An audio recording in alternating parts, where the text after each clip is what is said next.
Hey, what's good? What's good? What's going on out there? Y'all know what it is. It's Sunday. It's week 14. And we here. It's your boy Trey, the community. You got my man CC, the people coach. We might see a cameo from Sean Bishop, the GOAT, this afternoon as he's out there doing big things, taking care of business. CC, what's good with you this morning? How you going? I'm doing all right, but I wouldn't want to be the committee. I wouldn't want to be the committee, CFP committee. Y'all got y'all work cut out for you. Indiana beating Ohio State and Duke. How about them Blue Devils? Duke beating Virginia. Wow, man. Impressive. So I think that's a good point to start today because it's plenty enough, more than enough to sit up and talk about when we talk about that. As I sat last night and I really thought about like what could be the best formula in this situation because I just don't agree with how the CFP is set up right now. I think it's unfair to some teams in obvious retrospect. And there is very, how can I say, it's very discriminatory towards certain the conferences and other people. Like if we all are considered division, if we all are considered Division 1, all in the same FBS, then we're equals. I mean, that's what it is. We wouldn't be in this position if that wasn't the case. Now, I understand it's broken down by how the size of the school and all that type of stuff, but still, that's who we are. And to diminish my championship is very a smack and a spit in my face to sit up and sell me off. So I think it should be one. It should be a situation that is set up to where every division conference champion in the Division 1 FBS gets into the playoff. And then to set up and even it out, that's where you add your largest. And that's how you get the other team. So that way, if I'm FBS Division 1 conference champion, I have an opportunity to go on to bigger and better things. So, and then if they're, and then not to, on the flip side of that, it should be a point to where you even make a determination if does the postseason championship count or does it not count? And so you could eradicate and eliminate all that conversation. But like you said, it's exactly that. You're going to have problems.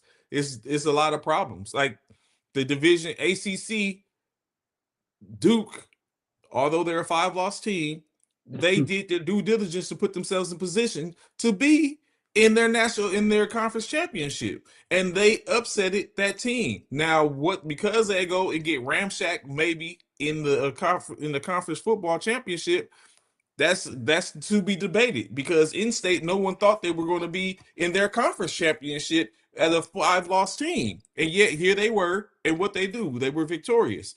You don't know what's going to happen. So all that to be said, then especially if you expand the field to where you have that, then you don't know what's going to happen. That doesn't mean Duke is going to automatically play against someone that is going to beat the brakes off them. They might catch somebody. You don't know what you catch in in that time frame. I definitely think it needs to be fixed because there's a lot of holes in this situation, and we still have what we had when we was doing the BCS, which is the human error. Still, the human error remains. The committee don't help.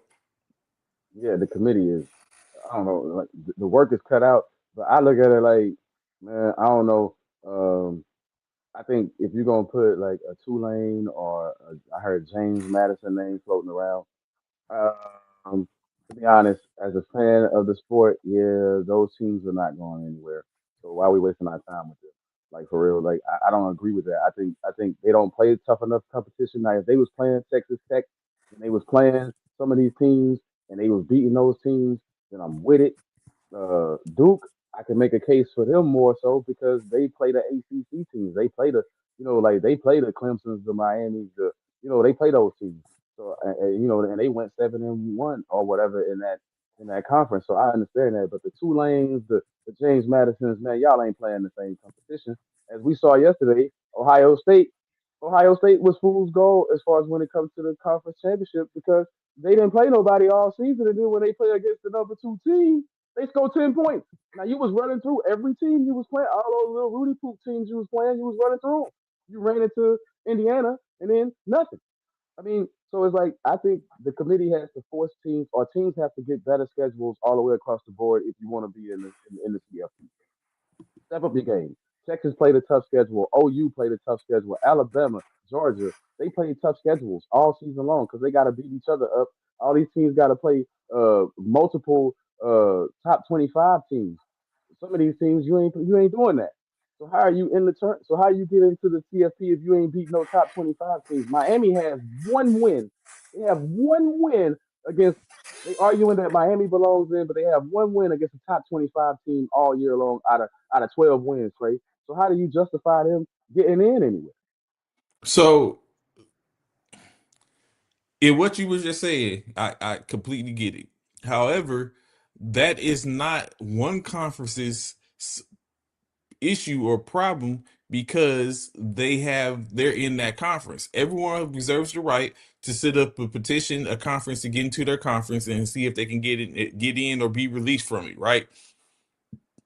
Because the SEC is a dominant conference, because it's a reason why they're a dominant conference.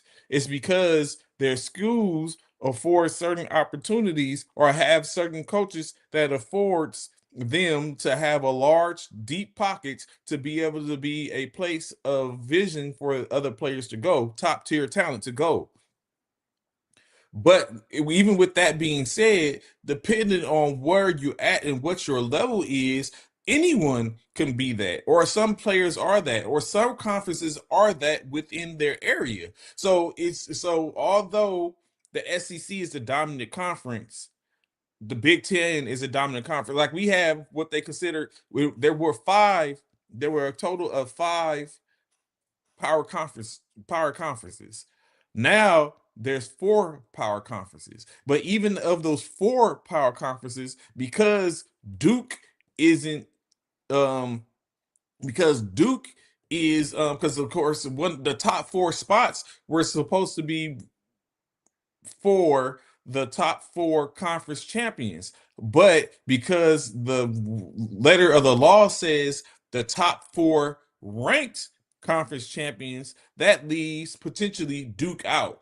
I am the conference champion of one of the power four conferences. I don't give a damn if I had 3 wins and 7 losses. I am the champion for that conference. That doesn't sit up in, you know what I'm saying? Is a power conference. How do you leave out, just like they did that to Florida State a couple of years ago when they was a one-loss team? They was only a one-loss team, but because they had lost late in the year and they lost Travis, who was cooking every team they played against, they left them out the CFP.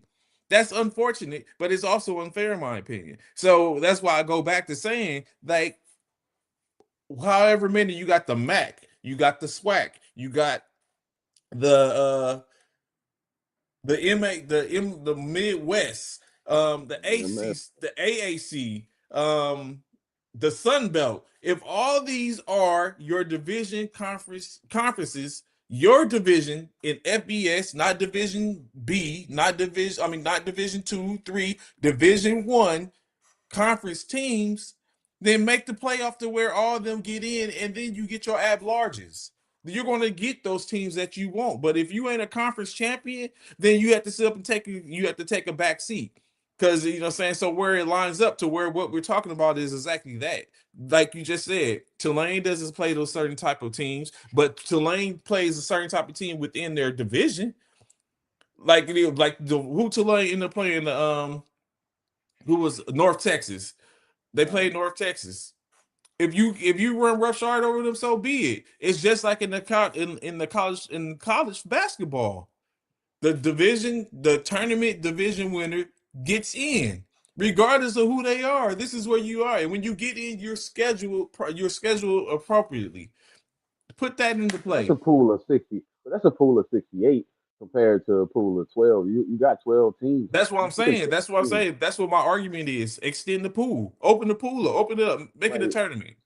so it's basically almost half of the top 25. So my thing is, if you going off the top 25 and these teams are ranked So my thing is this: Notre Dame only has one win against a top 25 team, and that was y'all. Other than that, they lost both of their other top 25 games, but somehow they gonna be in the playoffs. And it's like, because they're independent. They ain't playing nobody. They ain't got nothing because it's Notre but Dame. Like we get it. We know what's going on. Money, saying, cash rules everything around me. So, saying, it would be foolish if there's an inkling of a glimmer, if there's a glimmer of a hope to have Notre Dame in the CFP, to not have them there. Just like they trying let's to check set up, it. just like they trying Take to my make the team. same thing for Alabama. Well, take my team.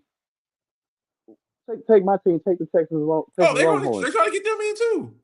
We beat Texas A&M and we beat OU. OU beat Alabama. I mean, I'm saying it's like Alabama gonna get in, OU gonna get in, Texas left off. It's like I don't understand how they do that because that one loss to Florida really hurt Texas. It's like you had to win that game. I mean, I'm not petitioning for Texas, but I'm saying you beat two of the teams that's gonna be ahead of you. Like, you know what I mean? Like you beat two of the teams that's automatically in. Like this is gonna be it. And Texas A&M probably gonna get a bye or something. They gonna be one of the top four teams or something like that. So it's like, So from a how do you justify that? There is it. So from a competitive standpoint, there's no way to justify it. There's no way to justify it competitively. However, financially, there's plenty of reason to justify it. And that's what's going on, in my opinion. The committee has a obligation to put in as best they can the amount of the people that are going to sit up and be top dollar, with the simple fact of competitiveness. So yes, it makes no sense. And the CFP is created to do exactly that. Like it says, the key term is the top ranked, top ranked, top ranked. The top ranked conference champions. Hence why the ACC's, which is a Power Four conference, the ACC's top champion isn't going to get in because they wasn't even ranked. The only way they might get in is if they are ranked at the end of this week. I mean, ranked currently because the CFP is supposed to be announced today. So the only way they get in is if they're ranked and they're ranked above Tulane and George and and Madison University, JMU. That's the only way they're going to get in. With both those teams winning and currently and previously already being in the top 25, it would mean Duke would have to jump them in order to sit up and be in. So, of course, with that being said, you don't want to create that type of environment if you don't got to. And there's no justification to create that environment because they're a 5-loss team compared to everyone else in the field is 3 losses, is 3 losses or less. And not to mention, you have teams that didn't even play that sit on the outside that have 3 losses or less, i.e., Notre Dame, i.e., Miami. You got teams like USC that sit up on the outside, is like presumably will probably be a better team to put in as opposed to putting in Duke. But Duke is a college Yeah, they conference did win their conference. champion in They did state. win their. You know what I'm saying? Yeah, I agree. They won their conference. I mean, you can't knock that. Like they went and they ran through the conference. Really, they I think 7-1. They got 7 wins in the conference. Yeah, they just all their losses comes outside comes Yeah, outside the one conference. conferences. So you know what I'm saying though, and then that goes back to what the conversation has always been: the scheduling. If people are scheduling powder puff, we understand people do it because they trying to sit up and get the money because they pay these teams to come to them to play to get beat up on to fill the schedule. They pay them handsomely to fill their schedule. But it's like if you ain't going taking chances, then what can you say? It should reflect. I think the saying they played out of 12 games. Of course, for a team that plays in one of the bigger conferences or more of the strong conferences, then I can understand you scheduling a lesser at times. But I mean, if you are, and let's take in consideration, they schedule these years out. So you don't know who you're playing up against, presumably, when you just know what the history of that team is. You don't know who you're getting when you get ready to play them because you scheduled the game out in 2022, and here we are in 2027. You don't know what you're gonna run up in against James Madison. They might be a powerhouse. Let's keep in mind JMU. was supposed to be in this same position last year, but they couldn't because they had changed, just became a FBS Division One team, but they ran the table. The same wherewithal they showed this year in playing is the same thing they had last year. The only thing that didn't help them is the fact that they had changed over and they had to sit out 1 year from the conference championship. They're the same team. They beat up on everyone in their division. I mean, in their conference. And would have been in the conference championship had they not been a new team. So someone else got the nod because they wasn't there. So, you know what I'm saying? That type of stuff. Tulane has been that. But when you take in consideration, look at the landscape of the college football. A lot of these coaches have gone on to take different jobs. You got both the coach from Tulane and North Texas have both moved on to taking up positions at other places. So now who they were may not be that anymore. Yeah. And But that's speaking who of they that, are right now. the Lane Kiffin thing, man. Like everybody all up on this dude close, like, oh, Lane did this, Lane. Man, why are they so hype on a guy that's never won a national championship? One. Two, it took him 6 years to make this team a playoff team. Like, what are we so hype about Lane Kiffin for? Like, I'm sorry, but he ain't done it. Like, he ain't done it. Nowhere he's been. Everybody say, oh, he just leaves these teams high and dry. Yeah, because he ain't done nothing. Like, it's, yeah, I'm running too when I know I ain't got them all the way where I'm supposed to get them. But 6 years at Ole Miss, first time they in the playoffs or whatever, he leaves. They making a big deal out of it, like they just lost Nick Saban, like they just lost. I mean, for real, they acting like they just lost Bear Bryant or something, man. It's like, yo, you lost Lane Kiffin. He ain't won nothing. So I think with the He Lane ain't Kiffin been to the situation, national championship.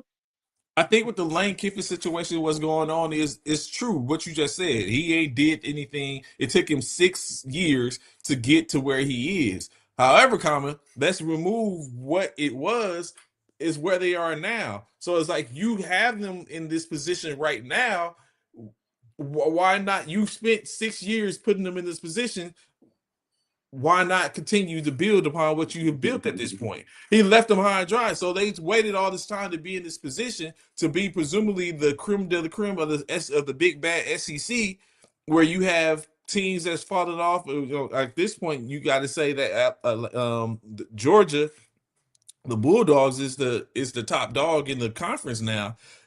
You put all this into it, and this is where you're at now. Or I guess you could say Texas and like it goes, but Georgia has been in 10 of the last 12 SEC championship games. So I mean, what can you, well actually they have been it has been Georgia and Alabama in 10 of the last 12 championship games. So you know what I'm saying, you can see up to see what that weight is. And now here you have Ole Miss that's knocking on the door, and that's because of what Lane Kiffin built. And here it is, when he's built this, then he wants to up and, you know what I'm saying, leave.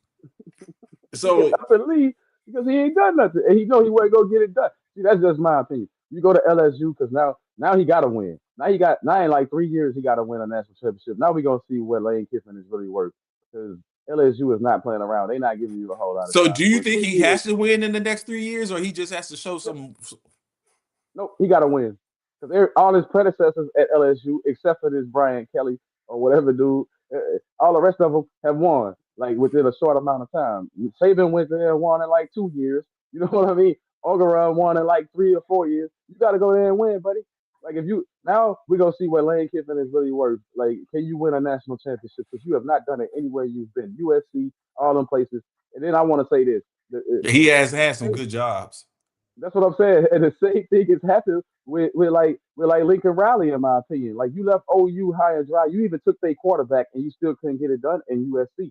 So at what point do we say Lincoln Riley is not that guy? When do we start to say, hey, you know what? You decent, but you not you know what I'm saying? But you not him to take him all the way there. It's like Lane Kiffin is not the guy to me, man. I don't know why they so hype on that guy. Like get it done first, and then we got a conversation.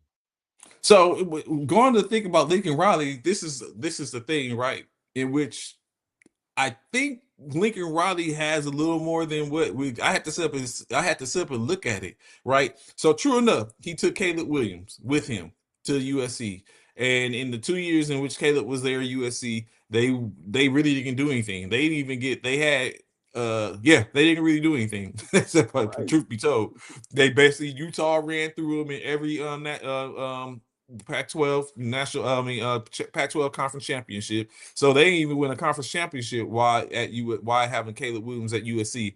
However, when you look at it now, they have been more competitive. They have been more competitive without a top tier, top name quarterback and players to a degree. So at this point, I think he's doing better in development. You got to think now we have Mave, uh, all the other players in which he had. Because let's be honest, Jackson Dart, he was a Trojan for 2 years before. And then because Caleb Williams came is why Jackson Dart left. So we had him at one point. Bryce Young was a Trojan until he's like, nah, I'm gonna go ahead and check. I'm going to go ahead and decommit and win somewhere else. So we've had top names, top tiers, players that was in the locker room, was presumably was going to be in the locker room and decided differently before whatever reason. It went on to do other things. So now when you look at that, I think Lincoln Riley has become more. He's been more development. He's been becoming more of a developer of the talent because, and then not to mention, let's be honest, he's in the better. They're in a better conference, a more competitive conference than they were in the Pac-12, being in the Big Ten with the likes of the Penn States, the Ohio States, the Miamis. You know what I'm saying? Now Indiana, even though that's going to be short-lived. I don't know. Indiana did it last year under their different quarterback. This year they have Mendoza who be slanging that thing. Golly, that boy can sling that rock. You have all this type of stuff going on. So, but I mean, like I said, who expects Indiana to be anything in the next 2 years? I Man, I don't. don't know. They coach Signetti is proving that hey, Yeah, he's done it 2 years in a When row. he Yeah. said Google me, he meant Google me because Yeah. I mean, second because he's year done it 2 years in a row with two they've different never won, quarterbacks. but they've never won a conference championship, and they just won one last night, like in his second year. Like that's on fire right there. Like you took a team that was nothing, basically a basketball school that you didn't even know could play football this well, and in 2 years you don't won a conference, you don't Yeah. won the Big Ten He don't title. put he don't sit up and put belt to ass 2 years in a row. And which you look at it like last year, they was nice last year too. It's just they didn't have, but look at them. They go, but it in essence, or when I look at it, all this is doable because the transfer portal. The transfer portal gives you an opportunity to get it right from a recruiting standpoint. You didn't get it right when you recruited your initial, so here you go is someone didn't get it right somewhere else, or it's not working for someone somewhere else, and that affords an opportunity to sit up and go say, "Hey, we want this person." Because think about it, for the most part, all the national conference champions and all the CFP champions are with quarterbacks that transferred.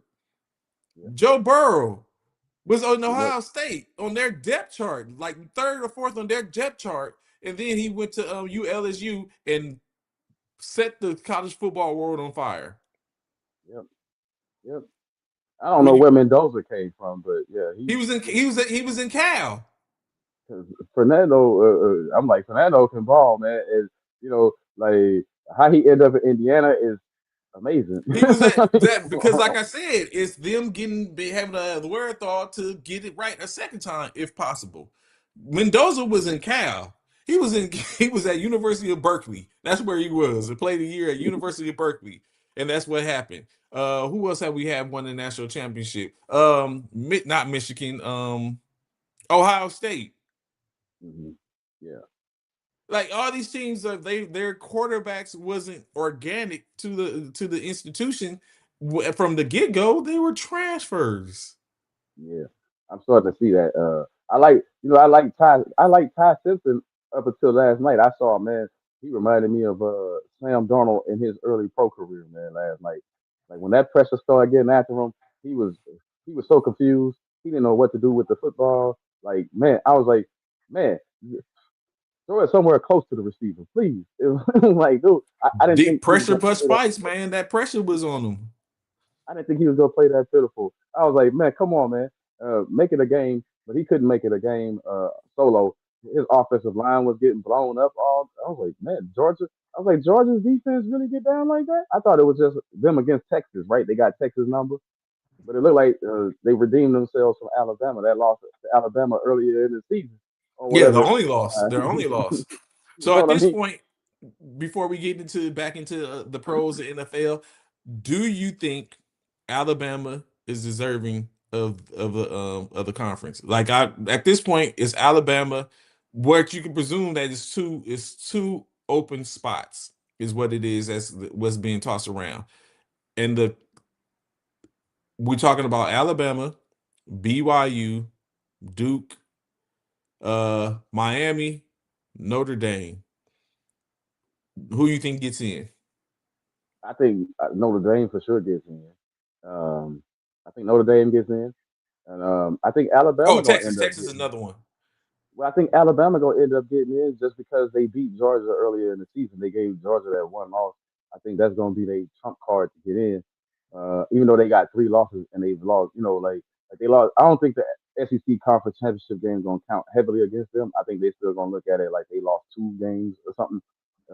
Even though Georgia got their redemption against them, I still think just because you beat Georgia head to head, you're gonna get in.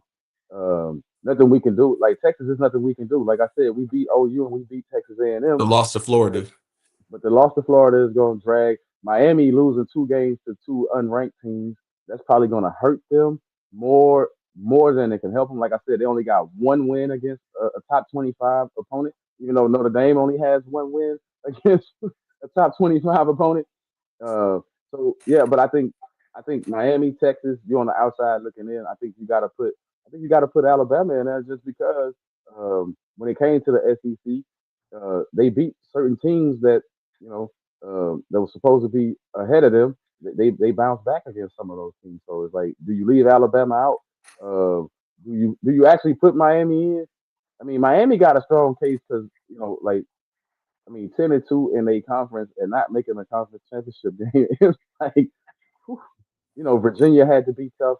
Everybody had to be tough. Good morning. Good So morning, yeah, Dale. I, Good I think it's morning. I think Notre Dame's a shoe in, and I think the other one is Alabama. They get in.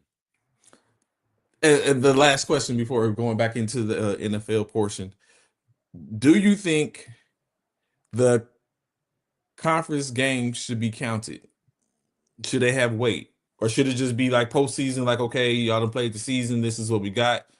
Don't worry about the conference games. I think in a few years you won't even have a conference championship game because it's going to become meaningless. Like I said, like Alabama losing that game is not going to hurt them. Probably, it should hurt them, but it's not going to hurt them. But it helps the conference championships. They help teams like Tulane. They help teams like James Madison. They help teams like Texas Tech.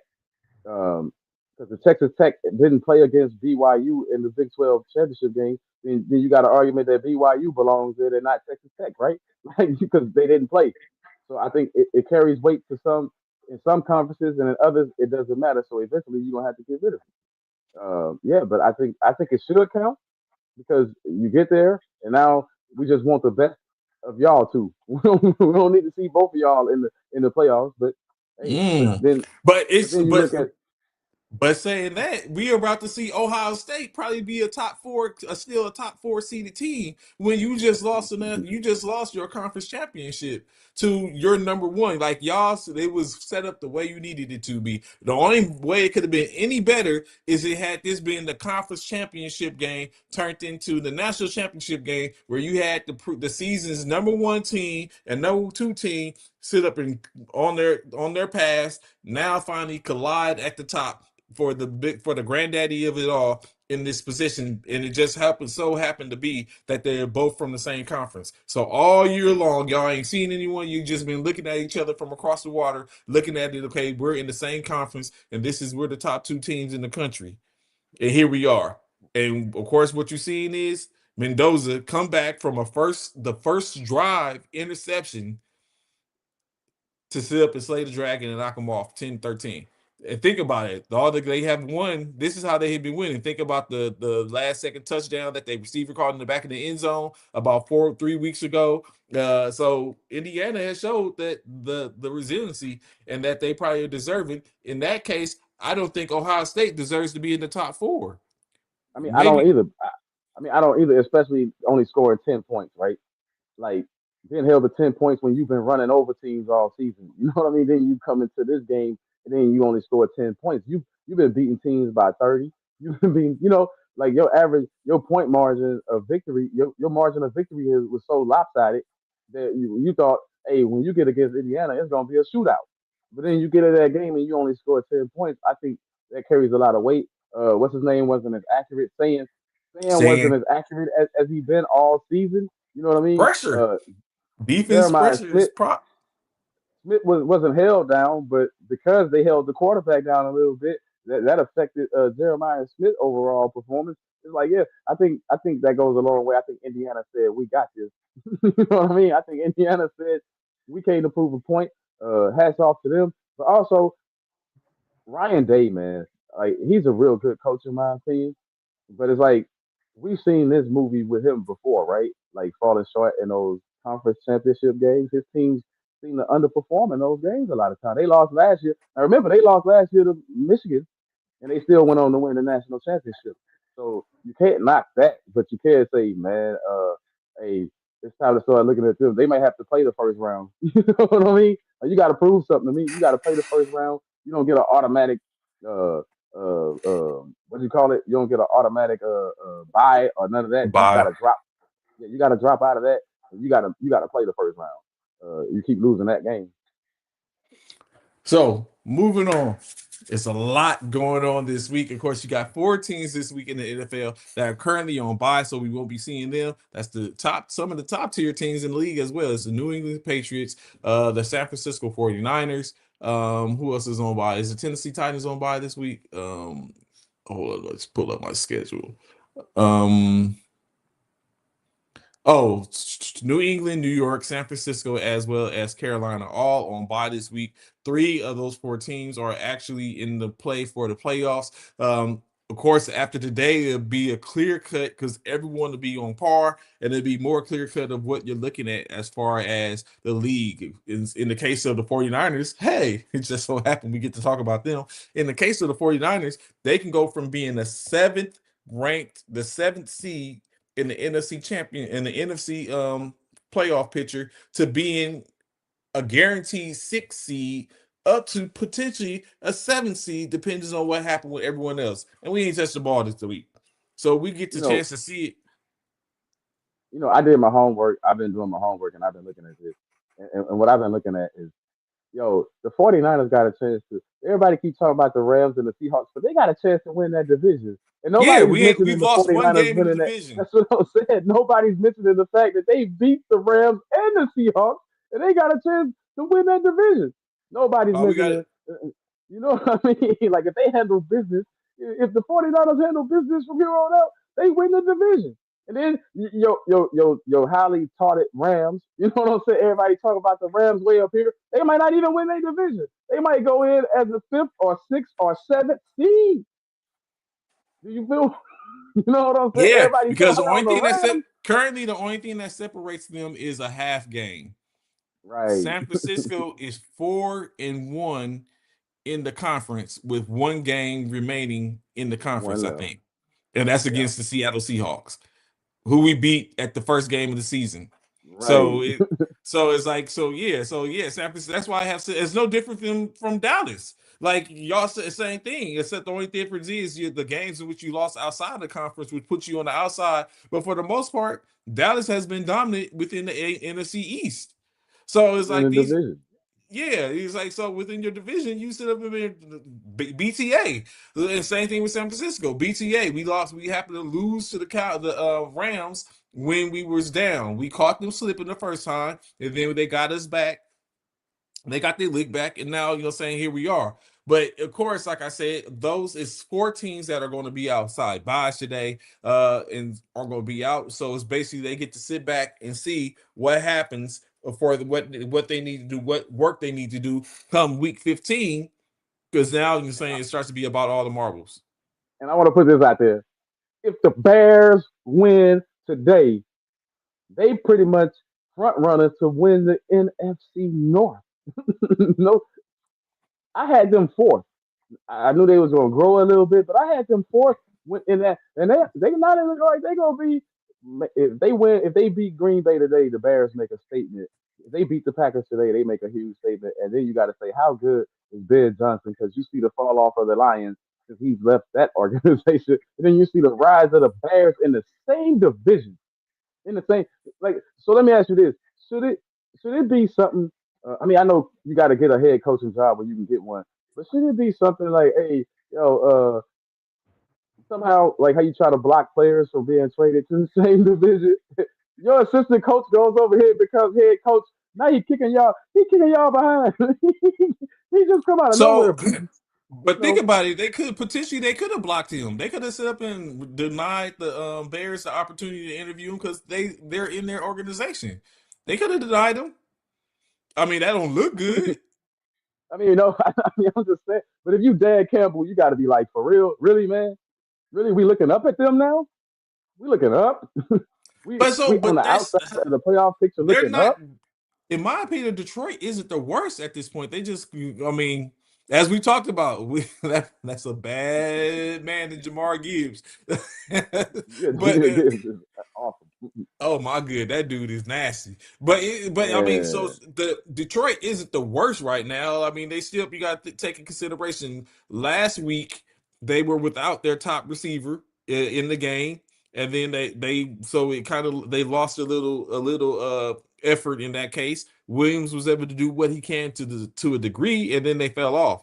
Besides that, Detroit isn't looking too bad right now. I mean, they're actually still up in there. They're probably going to be. They might not win the division, but I mean, but their division has the same problems that the NFC West has. Well, the NFC West is a little bit different, but their division has the same thing. Potentially three teams that could be in the that could be in the NFC Championship with the Chicago Bears, which wasn't expected, the Detroit Lions, and the Green Bay Packers. With saying leaving it to where at this point it's getting a little rough because potentially we sit up and stop talking about last week how it could be three teams from the NFC West in a championship. But now that you look at it, it could be potentially three teams from the NFC North, and one of them two teams from the NFC West is going to get exit stage left because two other you have to give the NFC East champion and the NFC South champion an opportunity to get in, at least one person, and then you got the rest of it. There's only 7 spots. So yeah, it's it's gonna be getting. NFC. Yeah, this is the old school NFC, in my opinion. Like you got a lot of teams challenging. Teams are tough. I mean, we took a blow. Like Dallas, I think we hurt. I think we hurt ourselves. This is just my thinking. No way the Eagles are gonna come back to us. No way they're gonna lose 3 games. We need them to lose three. No way that they're gonna lose three out of their remaining five. Especially when, I think it's especially when they possible. got the Raiders. When they got the Raiders and the Commanders twice. And we know the Commanders have fallen off. I'm not saying that a division rival can't beat them. We saw the Giants beat them earlier in the year, but I think I just think it's gonna be hard. Like like the Chargers maybe tomorrow night could help us out if they mess around and win at home, but they've struggled at home. I mean, the Eagles really got the inside track to win the NFC East, but it's like Cowboys, we needed that win. But Detroit just took it to us, man. I couldn't make, like me, I'm a no excuse type anyway. It was no excuses other than what you saw uh, in that game.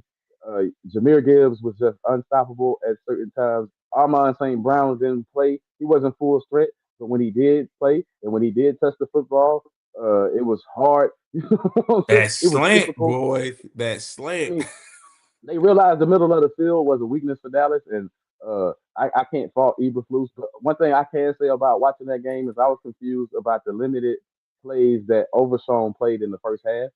He played more in the second half, and I don't even think he hardly played in the first half. I didn't see zero on the field for us in the first half.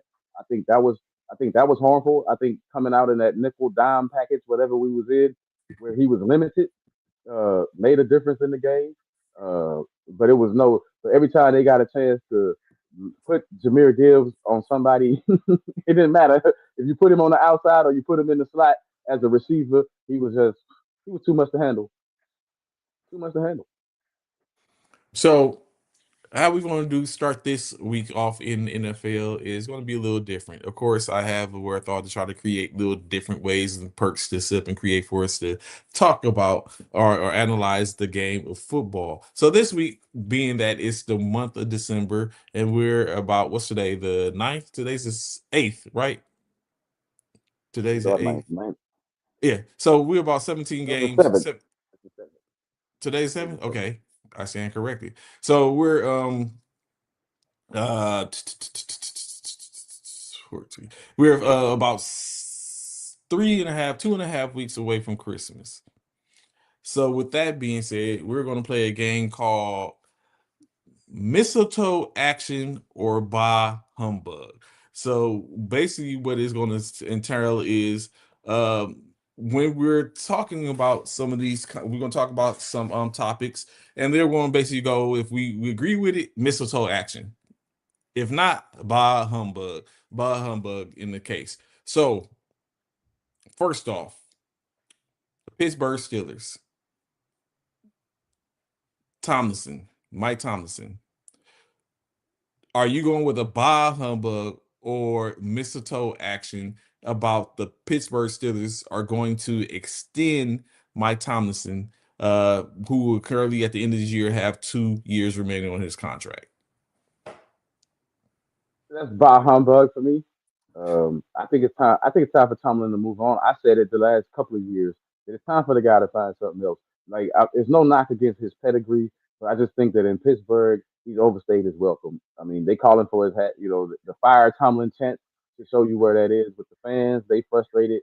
I think, yeah, man, bah humbug because no only reason to extend him if you're not going to get over the hump, in certain speak, and go back to winning games. Like Pittsburgh got a tradition of winning, and you're not winning in big games, in big moments. And the selection of players, it doesn't always just fall on Tomlin, but I know he has a lot to do with it. But the selection of players has been off it. You got rid of George Pickens, you brought in DK Metcalf, but then you brought in an old quarterback. I'm confused. Why don't you just go get a young quarterback, man? Somebody that you can develop. He's not good at developing players. Long term, this guy Pittsburgh is not a place where you can go and get developed. For real. Like this guy, when was the last time he developed something great?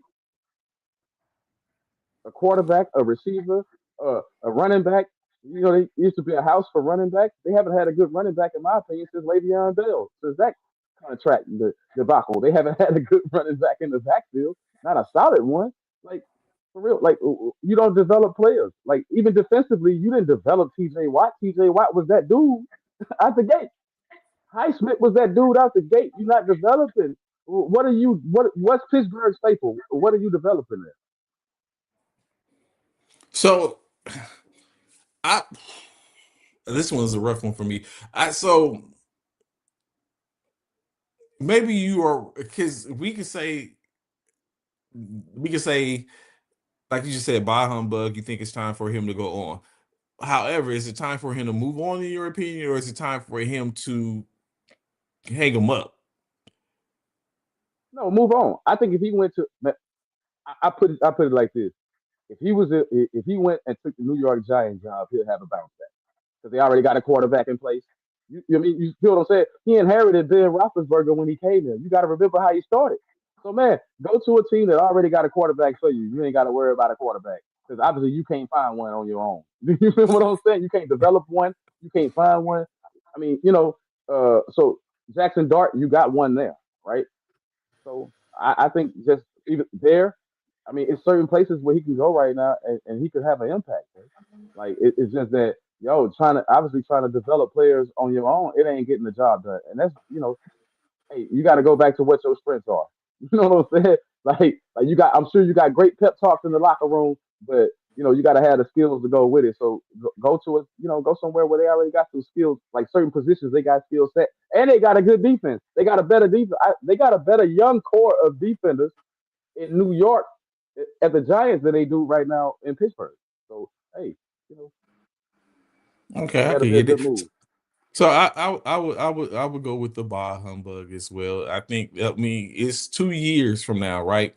And so I'm very sure the brass in in Pittsburgh might be fed up in 2 years if they haven't sniffed the playoffs, if they haven't gotten to the playoffs, in which they're going to go ahead and part. And by that time, like you said, it's going to be the seat is going to be hot. They're probably going to have a lot of people that's chanting, or there's going to be other teams that are going to be like, you know what, we'll take them. Another team, so I can rock with you, ball humbug on that one as well. Oh, so Next let me up, throw this. So before we get yeah, off the Tomlin thing, let me throw this in there. The Cardinals yes, would be another good fit for him.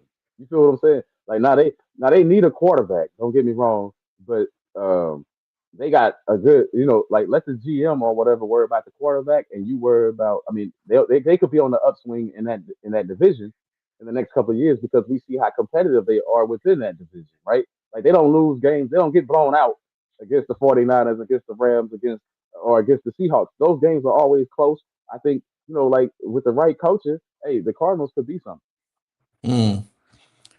Next one, mistletoe action or bah humbug.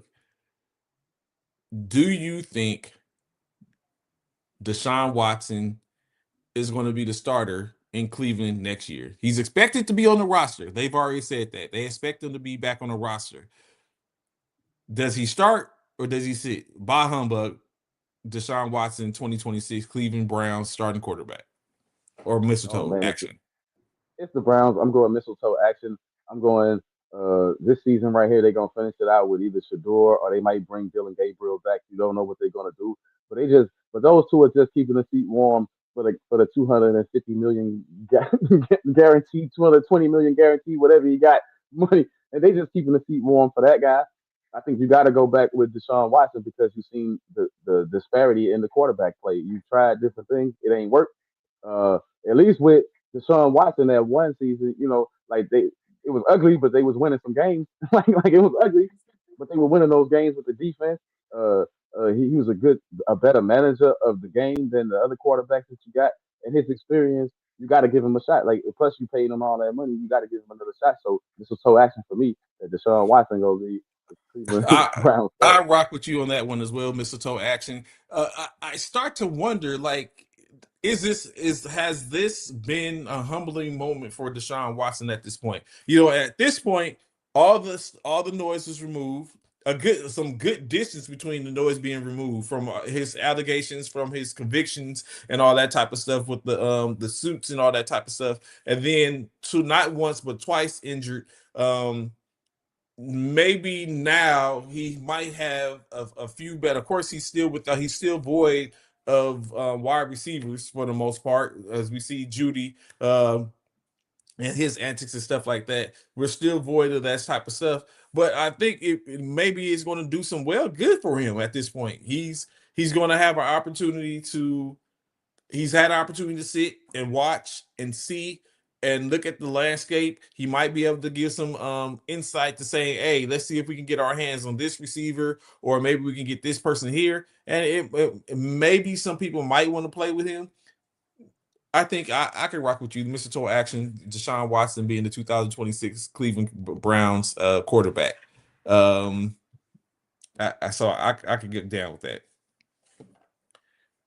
Keeping in that same vein, it has been rumored that the Minnesota Vikings are going to bring in yet another quarterback to potentially push McCarthy, JJ McCarthy. So I ask this: mistletoe action or bah humbug on this being the right tactic to get the most out of JJ McCarthy? Bah humbug. I'm going Bah humbug with this because Minnesota definitely seemed like they dropped the ball with that. I mean, Kevin O'Connell's a good coach, but they struggles are not just with the quarterback room right now. Like that defense didn't live up to the bill this year, so you got work to do on that side. But if we talking quarterback wise, uh, I don't know. Like I can't say they should have kept Sam Donald if they didn't have a long term vision for him, or nor Daniel Jones. I can't say they should have kept them long term, but I can say it does look awful bad now when everything looks bad when you can reflect on it. But at the Yeah, time, JJ McCarthy had a certain uh, pedigree and reputation as we didn't know what he was going to be. But you know if you can confidence seems to be the young man's problem right now. Like if you can get him out of his own head, maybe simplify things like Ben Johnson said he had to simplify things for Caleb Williams. Maybe if you get rid of your complicated playbook, because we saw this before with Minnesota, right? With what's his name, the Dobbs kid, when he came in, and as long as he didn't know the playbook, he was good. As soon as he had to try to learn that complicated playbook, he fell off, right? So maybe you should simplify your playbook until JJ catches on. And, this is what I don't understand. You got those good receivers, Trey, and you ain't finding a way for this young man. I mean, he's struggling to hit them with passes, but you're not finding a way to hit them with simple passes where they can run for yards, where they can yards after catch and stuff like that, right? Like you putting him in these difficult situations where he has to make these tight window throws. When I'm in my opinion, you can simplify some of that by you saw Jameer Gibbs and you saw Armand St. Brown with the slant and and the crossing routes across the field. Like, why is it not more of that in Minnesota? Why are you not crossing Addison and giving Addison and Jefferson, giving this guy opportunities to get rid of the football right in front of his eyes instead of making him make all these complicated reads? I don't under pressure when obviously he can't handle the pressure. I think you got to simplify it for So I'm going with in this. So first for me, I wonder and sit up and think about this tactic, right? Like how I think quarterbacks now, players, NFL players for the most part, especially the quarterback, are pretty fickle at this point in day and age. To where if you bring in competition, that some will buckle or start to buckle, and then once they start to buckle, it becomes a problem, and then now they're looking for a out of seeing where they can go. If you're coveted by player, then you're not going to worry about the fact. You're just going to basically probably look at getting your agent to find another route for you to go and potentially engaging your organization about if you can be released. But of course, it's going to be a little iffy because if I sit up and have who I thought was my top quarterback, and then they lose the battle, then chances are I want to still keep them in the fold so I have a capable backup in case this other one goes down or something falters. So it's like, why would I want to release you unless I don't think you have it in you to begin with? And so hell yeah, we can go ahead and see if we can do something to make some stuff shake.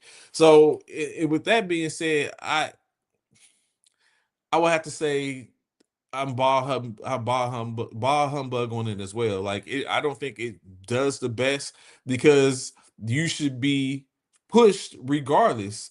Or you know what I'm saying, right. or why would I'm looking for the best, have the best players that I can. I want to be a coach, even when I do this stuff on in the flag football, volunteering for flag football here in the city of San Antonio.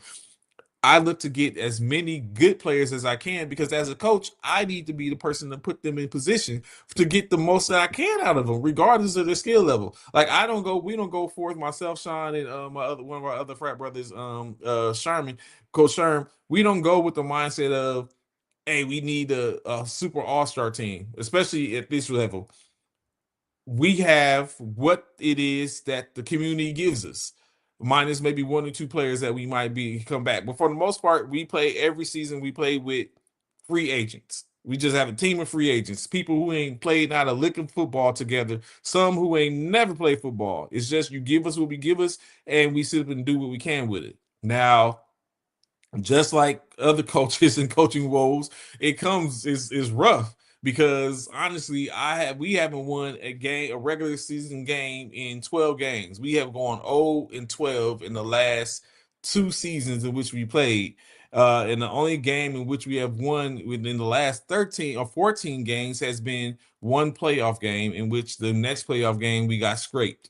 So it's been rough. But again, like I said, we're playing against teams that have continuity, that have been together or have been recruiting one another. They even played on some form, even the 7-7 team together, or they played high school ball or middle school ball together. And then we have our team that is put together as a bunch of free agents. And then we try to do what best we can based on the talent which we have, which we don't know until. So it's rough, you know what I'm saying? But on the same side of the spectrum, we've won championships in that same way. So it's fleeting, I guess you can say. But as a coach, you look for that. You try to set up and see what you're developing. That's how you can. And if you go and trying to put together super teams and stuff like that, are you developing, or are you just taking, or are you just inheriting a talent and you go and put the talents together and get that? But we see So even super teams, implode too. We see yeah. super teams, we see super teams implode too, especially when it's a little bit of pressure on them, right? Not everybody pointing fingers at each other, blaming each other. You Mm-hmm. supposed to be that dude. You supposed to be that dude. You know what I'm saying? No, collectively, we supposed to be them. That, yeah, We yeah, supposed to that's be what it that is. team. And that's the mindset that I try to put together. Like this, we are the most, I could not stand it in the time in which I was playing flag football, is when I was serving in the military. I could not stand, or it would sit up and get my Agent Orange up if I sit up in the team in which we're playing is calling out my number saying we got to watch him. If that's doing that, that means they don't think the rest of y'all is a problem. That means that puts more emphasis on me, and that means someone is open, or someone is doing something, or it's just, that's what it means. It ain't no or. That's what it means. If they're saying, if you got people saying, "Hey, watch number 3," and even though they're saying watch number 3, I'm still getting off, then that means everyone else should be getting off. Right, Why am I right. the focal point? Like someone else, like let's get it together to where it's more focal points, because then I can still become more effective, because now they have to watch more than me. And if I was the primary focal point and now I can still be get to where now I have to watch more than me, then I can still be more, then I'm able to do more. And it would get me off, like I've had a blow up. I was like, yo, I should not be here and watch number 3. I shouldn't be the only person they talking about. It should be like, yo, it should be calling out everywhere, to where every other play is talking about, all right, pick up number, do this. That was going on. It was always watching number 3, watching number 3, watching number 3. So it's like, no one wants that. Even me as the talent I was, or am, I guess you could say, even that me being the talent at that time, I didn't even want to hear it, because that means it puts more emphasis on me, and I have to work harder. Exactly. I'm getting bracketed. Well, look at it right now. We came into the season talking about Montgomery and Gibbs. Uh huh. We haven't seen Montgomery really get off this year that much, but No, we've seen it's all Gibbs. We've seen gives. so imagine if you Montgomery, you like, hey, the coach keep going to you though. You one of the coach's favorites, that's for sure. You know what I'm saying? Because Dan Campbell will ride or Everything. die with you. You know what I'm saying? He'll keep going to you, and I have Gibbs standing on the sideline, and I'm like, you got this all wrong, buddy. It's time to say, hey, Montgomery, you still got a role on this team, but it should be shrinking more and more by the week right now until you figure it out, right? Like, of course, Ben Johnson has something to do with that. But what I'm saying Correct. is that now all the emphasis, now you Montgomery should have a better chance of getting off now that everybody know that Gibbs is coming, right? Like, so we'll see in the coming weeks how that should play out, right? Bruh, Gibbs is a goodness gracious, man. My goodness. I was like, and then his stop and go is so quick. Like he broke the ankles of the Cowboys not once, just twice. Like the first one is overlooked, but he murked my man in the middle of the field with a quick step. And then the next one was the sideline one, where he got to the So, sideline, he stopped and had him. He fell out of bounds. He got back up the field. I was like, Gibbs is nasty. and that's your That is best slot, crazy work. and that's your best slot corner. Bland is That your is best slot crazy corner. work. He's your Nasty. best slot corner. You know what I'm saying? Like get sliced up like that by a running back. Just let that be. You know what I'm saying? Let's put that out there. That's not a slot receiver. That's not a receiver. Like by trade, that's just skill and that's just effort and that's just talent, man. And Sometimes that's just he's talent. not doing this. He's not doing this to linebackers that have he's That's what doing I'm this to saying. corners, That's what I'm saying. These are your safeties. best slot corners. These are your best. These are your best guys. Like this is not. Hey, so it's not a drill. It's for real, y'all. Like it's not a drill. The kid is for real. But look at if you go from that and then you go back to the Minnesota thing, where they got two good running backs that's been hurt most of the season, right? And now that they both back, you don't even see one of them really taking off. Like it's like, yo, I thought Mason would have spread his wings a little bit more than what I'm seeing in Minnesota. And I thought Aaron Jones, I know he's getting up there in age, but I thought because of Mason taking some of the load away from Aaron Jones, they would be more effective. But that just hasn't been the case. It just hasn't been the case for either one of them. and it's like, hey, what y'all got going on there? Like, we can't put all the emphasis on the offensive line every time. Sometimes, hey, because I'm seeing like I see different teams, and it's like, hey, how can that guy make that play with no blocking? you know, it's the effort sometimes, right? I see the effort shift from player to player. I.e., all the talk about George Pickens, Richard Sherman, all them going in on George Pickens, talking about he had poor effort the other night, Well, and one of those, so I wait because it's some stuff I want to ask you about during that game because it was some stuff I seen. I was like, I don't know. I think y'all got kind of like manhandled in a certain aspects, and yeah, it wasn't by the the Lions. I think I was manhandled by the officials a couple of times, but well, they did a bad job on both sides. That's why I said the SEC. Like they must have hired the SEC because early on it looked like they was trying to get a Cowboys game or something. I don't know. It was some awful calls. You know what I mean? Like that was a safety. Yeah, I mean, clear as day. That's just my opinion. That was a safety. I don't know how you came up with that. Wasn't a safety. I mean, you know what I'm saying? Like it looked like it was a safety. I mean, you gave them some breaks early on, and then later on you switched and you was giving the Lions breaks like an offensive pass interference that was phantom. I mean, it was just different calls that it was like, man, these refs, I don't know, like like so which one of way the you ones that going, was man? stood out to me is the backwards pass, and which I didn't understand. Like they gave the backwards pass because they put y'all at 2nd and 26, I think, but he recovered it and got up. It didn't get touched. So you know what I'm saying? So you blew the play there when you initially y'all didn't sit up and say anything. So why isn't it offsetting at that point? Because clearly the tight end got up, recovered the ball, it could have ran, but the play was blown dead. But you basically go back and look at it and said it was a backwards pass, it was a fumble, lost to 16 yards, but you omit the fact that he recovered the ball and didn't get touched. It could have been it could have been running. Yeah, So yeah. I didn't get that. That was one of them. Then the I think another one that what was the other one in which I looked at? I was like, oh, that's good. They're grimy. They're doing some there's some stuff that's going on at this point, which I'm not getting. But I mean, Like, I can't put it all like on the refs, but I was like the refs did awful jobs out there. The other part was um, our offensive line didn't show up. Like our guards are really really good, but they was getting killed on the interior. Like for real, like we was getting killed on the interior. Like the pressure up the middle was strange, especially as well as our guards have been playing. Them Tyler dudes on both sides of the center, they've been playing really really good. And then it's like they just had a bad game. I don't know if the pressure of the moment got to them, but it was like something definitely was different with the offensive line play.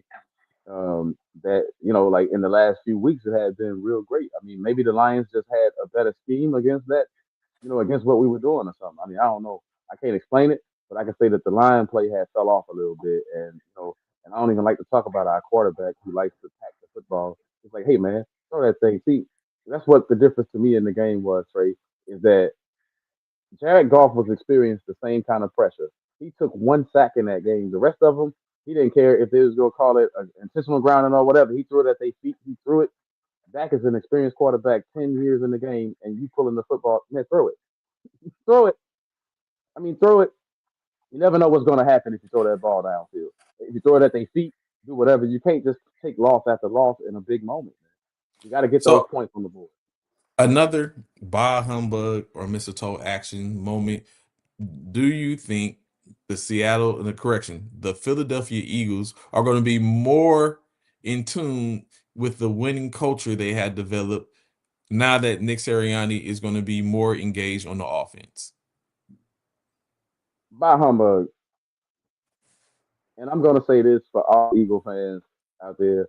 Uh, I don't exactly agree with the show's counterpart Bishop as far as you need to get rid of Sirianni and stuff like that. But I will say this: if he felt like he could do that, why you wait till 13 games in the season to talk about now you go do something more active? If you could have did it, you would have done it already. Let's just keep that real 100. Let's keep that a buck right there.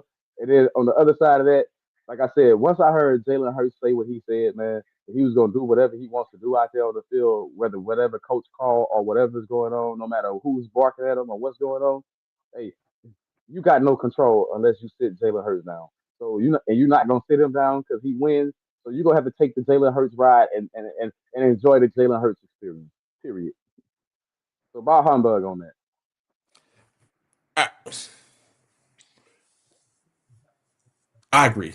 I agree. I say I agree. He's it's like at this point, especially as a head coach, and I guess that's what he's doing. He's doing like Dan Campbell did. Dan Campbell decided to take over at the helm of the offensive play calling, and they start winning.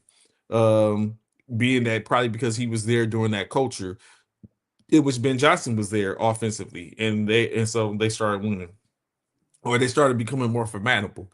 Uh, so for Sirianni, of course, when they was potent is when he had Kellen Moore there. They was potent, and of course, they afforded them the opportunity to be Super Bowl champions. Now they've had looked like a shell of that to where they haven't been as potent. But Sirianni was around during the Kellen Moore time frame, or maybe that he has the reins of his quarterback to where now the aspect is we're going to go back to this. This is what we're going to do. It's been kind of lackluster. I mean, I was good. I was glad to see AJ Brown get 32 points in fantasy last week. So that helped me out, but it didn't help out their team as a whole, which I didn't care. That's because I'm not an Eagles fan. But I can sense, I can see as an Eagle, if for people who are Eagles fans, like this could be problematic. Like we need some balance. Saquon Barkley has not been the Saquon Barkley from a year ago. He's basically a shell of that. But you have people like Jameer Gibbs, John Taylor, uh, A Chain in Miami. Like these are some Christian McCaffrey. Like these are the people that do this year in, year out. And yet we have Saquon Barkley uh, that is stagnant. So I could get that, understand that. So I can go with it as well, as far as Bah Humbug in that case. So next up, as we get into this, let's look at some unlikely. Like we started off at the beginning of the show, speaking about it in briefly a little bit as far as the NFL. The Chicago Bears are looking at potentially being the number one overall top seeded team in the NFC. We didn't see that at the beginning of the year. Even I didn't even have them. I expected them to do better than they did last year, and I had them as at minimum, I think a 3 seed at the beginning of the year during our postseason preseason poll. Currently, they're number one.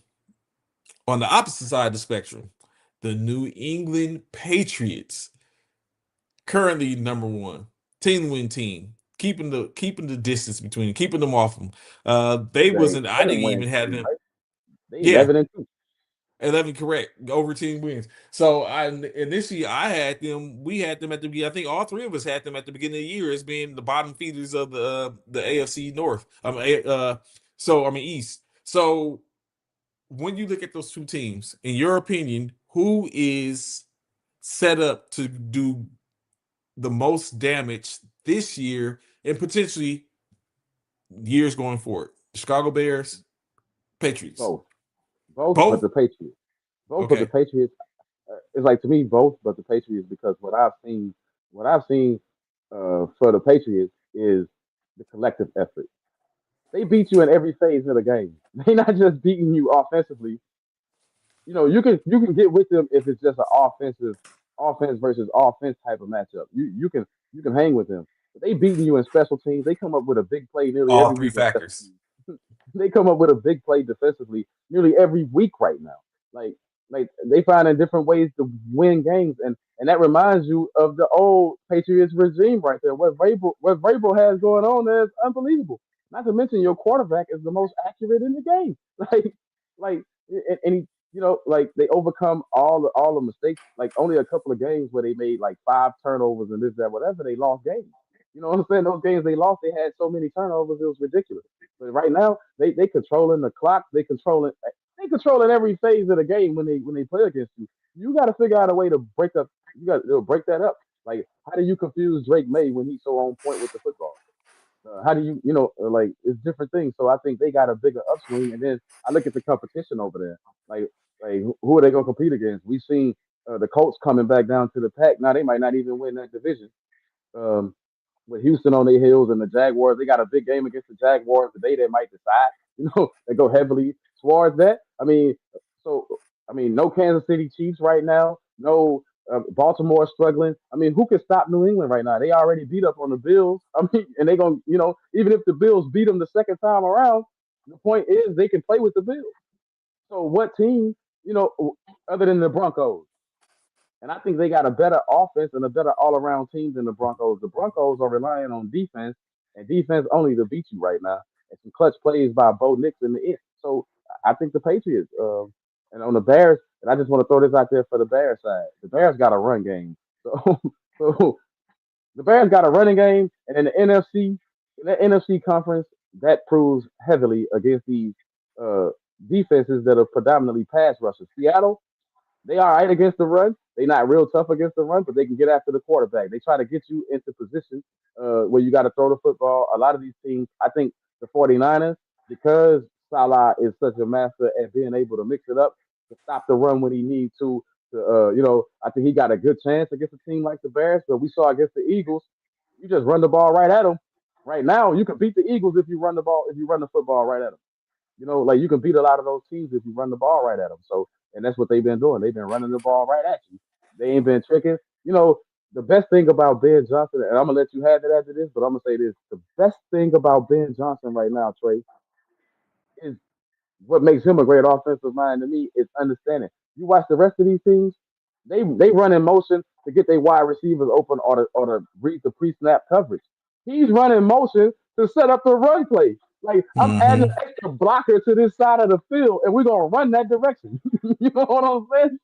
He's using motion like Parcells used to use motion. You know what I'm saying? Like a throwback. Like we're gonna run this guy over here just to add an extra blocker on that side of the field. Surely, don't care what coverage you in, don't care what you're doing. We running the football to the left. So now my guy is motioning left. It's For X's real. and O's. It's chess, not checkers. So you just brought up a good point, in which I was going to basically same thing. That was the where I was looking to go after our conversation is that of the the AFC South. At one point, the Indianapolis Colts was running amok, running recklessly over everybody. Top team in the AFC conference. I mean, overall, but now in the division, they're second in their division on a 2-game losing streak.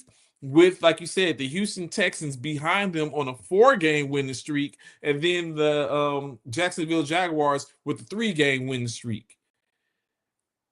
Are we seeing a potential possibility for the Colts to fall off and not even make it to the playoffs this year? That's what it's looking like. Like unless they get their act together real quick. Like, they got to do something real fast because what you're starting to see, like I said, the Texans are charging. And if the Texans beat the Chiefs today, whew, it, you know, good luck. You know what I mean? Good luck with winning that because somehow they got up. Then you looking at the Jaguars. Like I hate to give the Jaguars but I got to give them their props. They hanging in there for right now. It is tough. The Colts, but you had such a big jump, and now you're falling back down to the pack.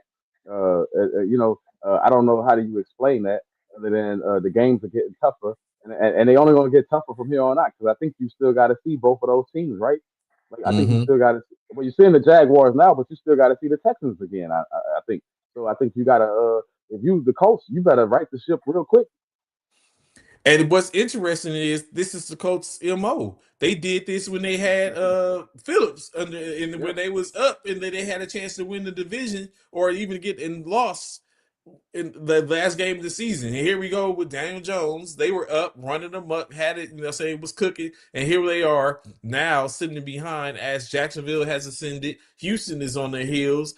One person they ain't got to worry about in the division is the Tennessee Titans because they're eliminated Right. from playoff contention. But they don't mean they can't be a disruptor. And then of course you got the rest of the other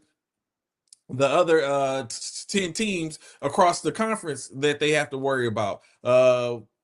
So it's getting kind of shaky for the Oh, for Jacksonville real. Jaguars. Of course, in the AFC West, we have the Broncos leading with a 10-2. They're up by 2 games on the closest team, which is the Los Angeles Chargers. And like you said, the Kansas City Chiefs currently sit at 500 on the season with a lot of help needed to get them in.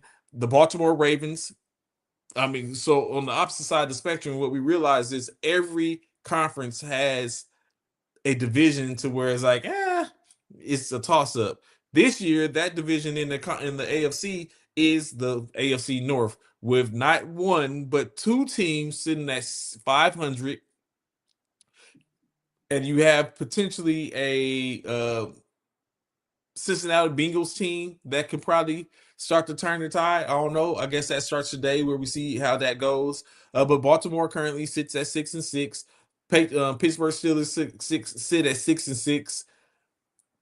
It's a toss up in the NFC in the AFC North of at this aspect. And then we just talked about the aforementioned AFC East with the with the New England Patriots being 11-2 on the year.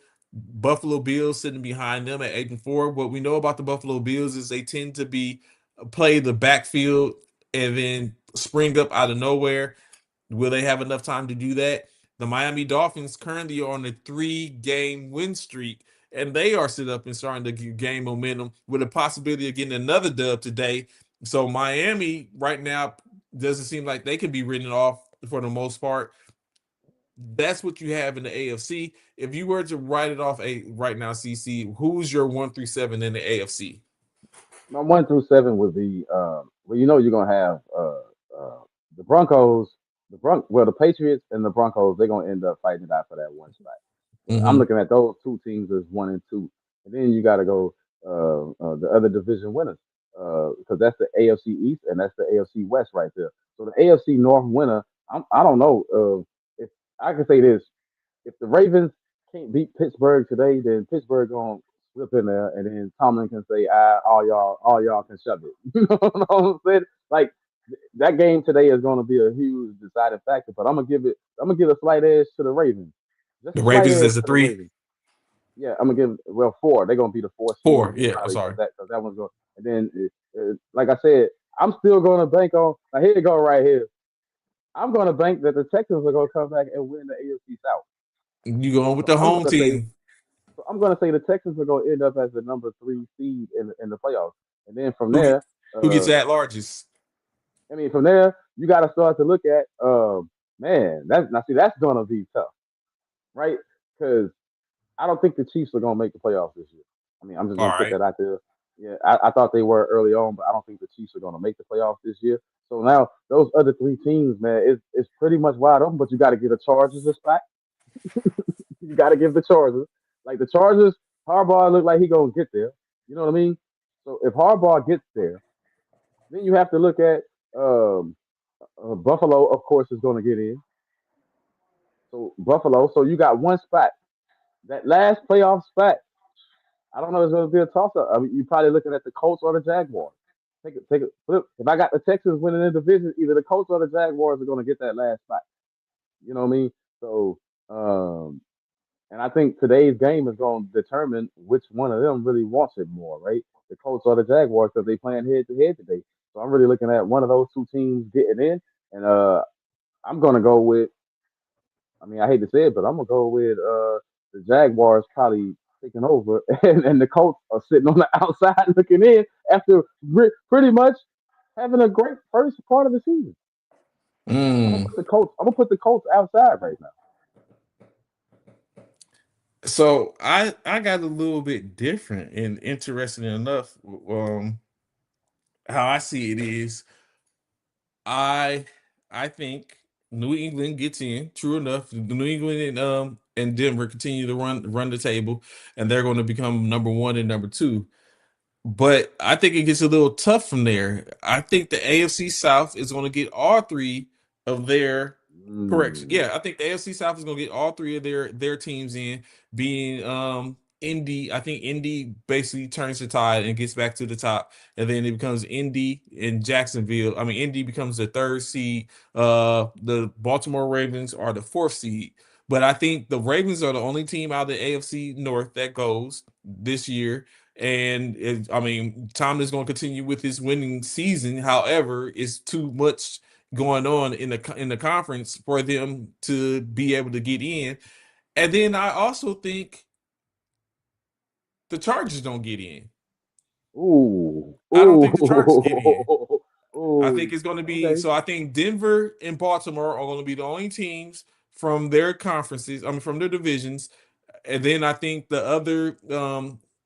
Then you have the top two overall teams of being that the Denver Broncos and the New England Patriots, and I think the AFC South runs the gamut and gets the Colts and the Texans in. I think Hmm. Texas is going to be the seventh seed for the Okay, so you AFC. think who else you got? The Bills in there? Yeah, the Bills. The Bills is still going to win the. Oh yeah, you're right. You're right. The Buffalo Bills. So yeah. So I'm going New England, Denver, Indy, Baltimore, Buffalo, Jacksonville, and Houston. Okay, I can see that happening, but I just think Harbaugh. I can't discount Jim Harbaugh. I think he's found a way to play around all those injuries, and I think he'll find a way to try to keep that team in there. Even though the Chargers did take some losses that I feel like could hurt them. Um, but I think Houston's early part where they was down, I think that's going to hurt them a whole, like a little bit if they don't win the division. That's why Houston has to win the division, or else, yeah, they might be on the outside looking in. That's why I give them the trump as being the third seed. They're going to come back and take that division. Now, on the other side of the spectrum, we might have a little bit different in conversations and talks and stuff like that. NFC playoff picture. Let's start off with the NFC South. Because like we said, every actually the NFC South is kind of fairly matched. Actually, all of them are matched. Let's start off with what we know, the NFC West. The only conference on that side with three teams, all with 9 wins. How you think it's going to end up starting with the West for your picks for the NFC? Like I said, I think the 49ers got a good chance of coming back and winning that division, which nobody really has them winning that division. So your division winner right now, I'm gonna go ahead and I'm gonna say the 49ers are gonna win that division. Um, just because they get a chance to beat, Seattle twice. You know what I'm saying? Like if they had no business against Seattle, that's their Yeah, it's division. going. You know what I Yeah. mean? So I look at them beating them, um, and then I look at so you have the 49ers, but the number one seed, I'm thinking it's gonna be Chicago. I'm thinking Chicago's finna stun right now. Chicago's gonna stun. They get the 10 wins. If they get the 10 wins today, they're gonna be the number one seed. So I got Chicago at number one. Uh, Probably the 49ers jump to number two. Number three will be the Eagles because like I said, I don't see. I love my Cowboys, but I don't see the Eagles losing 3 games. Uh, I would love for them to fall off a cliff like that, but Hmm. I don't see that happening. So I got to go to Eagles right now, being the third seed, and then you got to give the Tampa Bay Bucks the fourth seed because no matter how well the Panthers have been too up and down for me to rely on them, so I'm gonna Mm, give that to the Bucks. that's a good So point. that's 4 teams right there. That's your top four. And then if we go the next three that's getting in, you got to go two out of the West right there. I mean, you can put them in whatever order, but you're going to see Seattle and you're going to see the Rams. I mean, you put them in whatever order you want, and then that 7 seed or whatever. Remember, the last couple of years, the way the Packers have been getting into the playoffs has been the 7 seed with Jordan Love. They seem to like the 7th seed, so that's the Packers right there, and that's going to be the wrap. You know what I mean? No Lions this year. I don't see the Lions getting in. I see the Cowboys on the outside looking in, and the Panthers on the outside looking in. But I got those 7 right there. I got Green Bay going in as a 7th seed again. Mm. So definitely Boz is a little bit different. Currently, wait, just a quick pause as they announce. So currently, they have Indiana as number one in the college football as they're doing the reveal. Indiana currently is number one, as we expected. That was the conversation. Number two, they have as Ohio State. No Unfortunate, in my surprise. opinion. That's a travesty of it. But I get they're going with the what the law says is the number one, the top ranked teams. So Indiana number one, Ohio State number two, Georgia at number three, and then I'm waiting for them number four. But of course, the expectation is number four is going to be Ole Miss, right? um yeah. Well, we still see Texas Tech. Texas Tech is number four. Oh, that's right. Texas Tech won the Big 12. So yeah, you got to get. Yeah. So they have three. The top four are three conference champions, being the Big 12, the Big 10, and the SEC. Ohio State, is the fourth seed, so they're the non-conference champion that's in the top four. As right now they're showing Texas Tech, and they're getting ready to get back into it. So as we wait to go there, we'll continue with what we was talking about. So, hold up, are they about to do number five? Who's the fifth? So currently that's 1 through 4. That's what they're going for the quarterfinals. The quarterfinal opponents are set, quote unquote, because those are the first round buys. As they get ready to get into the rest of the field, the other 8 teams, and then they're going to talk about give up the first team in for the first team and second team out, which is unfortunate. Oregon comes in at number 5. I think that's a travesty as well. So currently Oregon is number 5. Depending on who they play would determine they would end up playing. Oh, well, I'll wait before I say that. So Oregon at number 5. They gotta revamp this system, bro. In my opinion, just looking at it right now, it has to revamp it. It ain't got no choice. But standing by and wait for that. But as I was going on, like I was about to say, as each time I get ready to go push on, let me see who's coming in at number 6.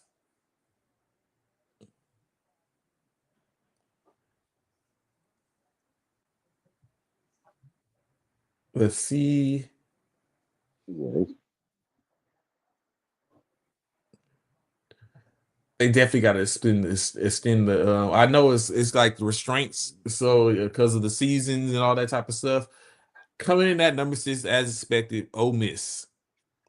Ole Miss is yeah. 6. Ole Miss, they didn't miss. Okay, I can rock with that one. And it's interesting because Kiffin isn't coaching. Yeah. But yeah, so why we got that break for when I look at it for the NFC, of course, like you said, it's the same thing. San Francisco, Philadelphia, San Francisco, Detroit, and Tampa Bay are the top picks. In that, I think Philadelphia does win out, so we go 1, 2. But I got Detroit getting. I think Detroit is going to take back over the NFC North for the most part, and get back in there. I didn't say Green Bay because I think Green Bay is limited because of that one lot that tie is going to be detrimental to Green Bay. However, I do think Green Bay gets. Oh, actually, I don't even have Green Bay making it because of the Seahawks and the Rams going to probably run the table. And then of course Chicago, I think is going to stay viable. So that's what I have. Currently, what the CFP has is Texas A&M is the 7th seed, so Texas A&M is getting in. So right now you're looking at that's 1, 2, that's 3 SEC teams, 2 Big 10 teams. Well, 2 actually. Oklahoma gets in at the A seed. So again, that's 1, 2, 3, 4 SEC teams of the 8, and 3 Big 10 teams, and 3 Big 10 teams, and 1 Big 12 team currently, with 4 spots remaining. Yep. With 4 spots remaining, this is wild. We're gonna see how it gets to that, which then really starts to meet the road as we talked about earlier, because it's like, okay, what they gonna do next up? The number 9 team, who is that gonna be? That is crazy. And at some point, like go ahead. back to your NFL thing. I was looking at Green Bay. But Green Bay already beat the Lions. The Lions ain't beat Green Bay this year. So I'm thinking Green Bay gonna trump them just because of that. I think the Lions, you know, uh, you Yeah, know, I'm looking at. I think if they were to, because they're at 8, 11, 12, so they have 5 games remaining. They both have 5 games remaining. If Detroit was to win out and Green Bay was to win out, Detroit is going to finish. Well, I don't know. You're right. You're right. yeah, So Green Bay. Alabama did get in. Alabama got Yeah, in. They're the number 9 team. of course they got in. That's no surprise. Their Like first. So Alabama's first game, which would be what, next week. that's 5 SEC teams. And Alabama everybody and want to tell me that the Big Ten is taking over. That's 5 SEC teams. Alabama's first game, which is like I said, I think next week is they're going to play against Oklahoma. So Alabama goes to Oklahoma for first round, Part two. in which I think I Part don't two. know, can Oklahoma get them a second time around? That defense. Venables got a defense, man. That defense is. Whew, you're gonna see So a lot yeah. of those boys on that defense playing on Sundays and Thursday nights, man. You're gonna see a lot for real. That defense is woo, man. They fly around out there. So who's the 10 at this point? I think one of the Nope. because Notre Dame's gonna be the presumably 10. we only look at that, we're already down to one at large because you have two conference Notre champions. Dame is gonna be the number 10 seed, Yeah, man. that's Notre it, Dame. because you still got two conference champions. We ain't seen Tulane, nor have we seen George Madison. I mean James Those are Madison. reserved for 11 and 12. We already know that. Yeah, So the next one is gonna be Notre yeah. So Dame. the number 10 is, so who's out? I'm Who's it going going to Notre be? Dame. I'm going Notre Dame. Miami. What? So they went to head against Notre Dame. So Notre Dame didn't make it. Ooh, Miami is the 10th ooh, seed. oh, Miami plays Texas A&M ooh, first round. ooh, That's nasty work. ooh, So they leave out Texas. They leave ooh. out Notre Dame. Notre Dame. Ooh, I think ooh. it might be, honestly, it might be based on who they played and what they played. Notre, But they like you beat said, Notre Notre Dame Dame head to head. only beat USC, which is the Right. 18th ranked team, 9th, 17th ranked team. Yeah. Miami beat Notre Dame head to head. That's their only one win against the top 25. Strength of schedule. And Notre Dame Notre Dame was better at every aspect at that. When you look at the resume comparison, Notre Dame edged out Miami in every aspect. The only difference, like you said, is that Miami won 24 to 27-24 at the beginning of the year. Head to head. But at least they put an ACC team in. I think that's another thing too. They got an ACC team in there. Wasn't the conference champion like you know, but Duke had a lot to do with that. Yeah, because if Duke had if Virginia had won, it would be Virginia, or it might Right, cause a pro problem. right. So of course we know the last two is just a matter of how did they rank them, who's in 12, who's 12, who's 11, uh, versus in George Madison and Tulane, which means one is going to play Ole Miss, the other one is going to play Oregon. And so now when you look at that, those even good matchups for the first round? Like the most potent one is Alabama and Oklahoma, but you've seen that already. So Well, again, Texas A&M and Miami should be a good game if that's the matchup. If that's going to be the matchup, that should be a really good game. That should be real interesting. Who do you pick in that game? Do you just pick Texas A&M? I mean, I don't know. Like, I think Miami got a good shot in that game. Miami has ran the table to get back in there because I thought Miami was out because they lost those 2 games back to back against non-ranked opponents. I was like, they're done. And what you're looking at, like, does Alabama deserve to be in there? I mean, they lost to Georgia, they lost to OU, which was a top rank. You know, like OU came up. That's how OU got in the picture by beating them right after losing Tul- to Texas. Tulane plays Ole Miss. Okay, that should be a cakewalk for Ole Miss. So But when you without look at Lane this, Kiffin, it might be even. without Lane Kiffin, it might be easy. But I was about to say, when you look at it, it's a battle of two. Both these teams have lost their head coaches. Yep. So It might be a maybe fair that was fight. part of it. Of course, with that being said, that means James Madison is going to play against Oregon. To where now it's looked at it, Miami and Texas A&M are going to play first round. The winner of that game will face off against Ohio State. Ole Miss and Tulane are going to play first round. The winner of that game is going to face off against Georgia. Alabama, Oklahoma first round. The winner of that game is going to run up against Indiana, and then lastly, Oregon and James Madison first round. The winner of that game gets Texas Tech. So Oregon and Texas Tech in the second round. Yeah, I don't see Oregon losing the game. I mean, anything can happen, but yeah, that's a stretch in that one. That was the only one I say that clearly might just be like a beat down from beginning to end. You know, yeah, I think that one might just be a beat down. The rest of them, I think they can be pretty competitive. So I'm not mad with the field, but I'm just shocked that Notre Dame didn't get in. So Um, that means first team out, second team out should be um, Notre Dame and Texas, in my opinion. mm-hmm. But Notre Dame for sure, because they were ranked number 9 coming into this week. They were ranked in the top 10 coming into this week. Notre Dame first team out. Yep. I mean, that's a hard choice to keep Notre Dame out, but like, I totally understand it because they didn't really play anybody, and that's going to make a lot of people happy. Everybody that's just clamoring, oh, they shouldn't get in because they're independent. Guess who the second team out was? Hmm. BYU.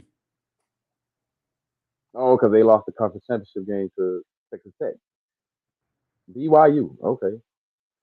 But I would have thought it would have been Texas. You know, So like I said, we Texas heard even never had a chance to even sniff the CFP. right. They never had a chance to really get in because of the loss, like that loss, and then that Georgia beatdown. I think if you played Georgia closer, but the way you played, the way we played OSU early in the season, then it does a lot of difference for us. And remember, we struggled against whatever those little small schools. Our struggle early on. Those games were more competitive than they should have been.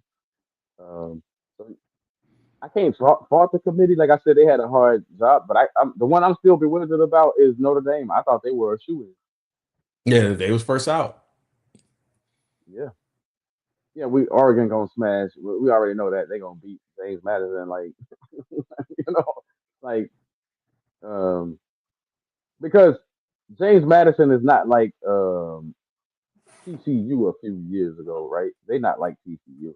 Like like I just don't see them being like a TCU that could actually you know remember, TCU had to put up a whole bunch of points to beat. I think it was Michigan or something like that. Like Michigan, yeah, they had to put up a whole bunch of points to win that game. and It then was got such a back drugged and in the forth game. championship game. Yeah, then got just oof.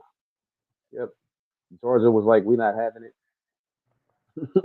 Georgia was like, you know, Whew. So it's I getting think back closer. we've seen some good, we've seen some good college playoff play. Like I think one of the most underrated games because they lost the game was Ohio State with the CJ Stroud who actually put on a display and could have tied that game up. Remember, he led his team to the tie-in field goal, and the dude missed it. You know what I'm saying? The dude missed the kick. I think C.J. Stroud put on an impressive performance in that game. I saw a couple of teams put on a performance. Notre Dame over Alabama. Would that have been the draw?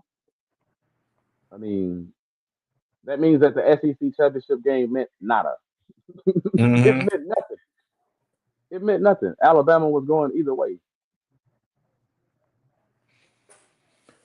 So that's what you have for the CFP. Of course, more. I think those games start next week, or a week after next. So a week to get prepared and go while the other bowl games get. So today you should start to see the bowls and which bowls are going to be.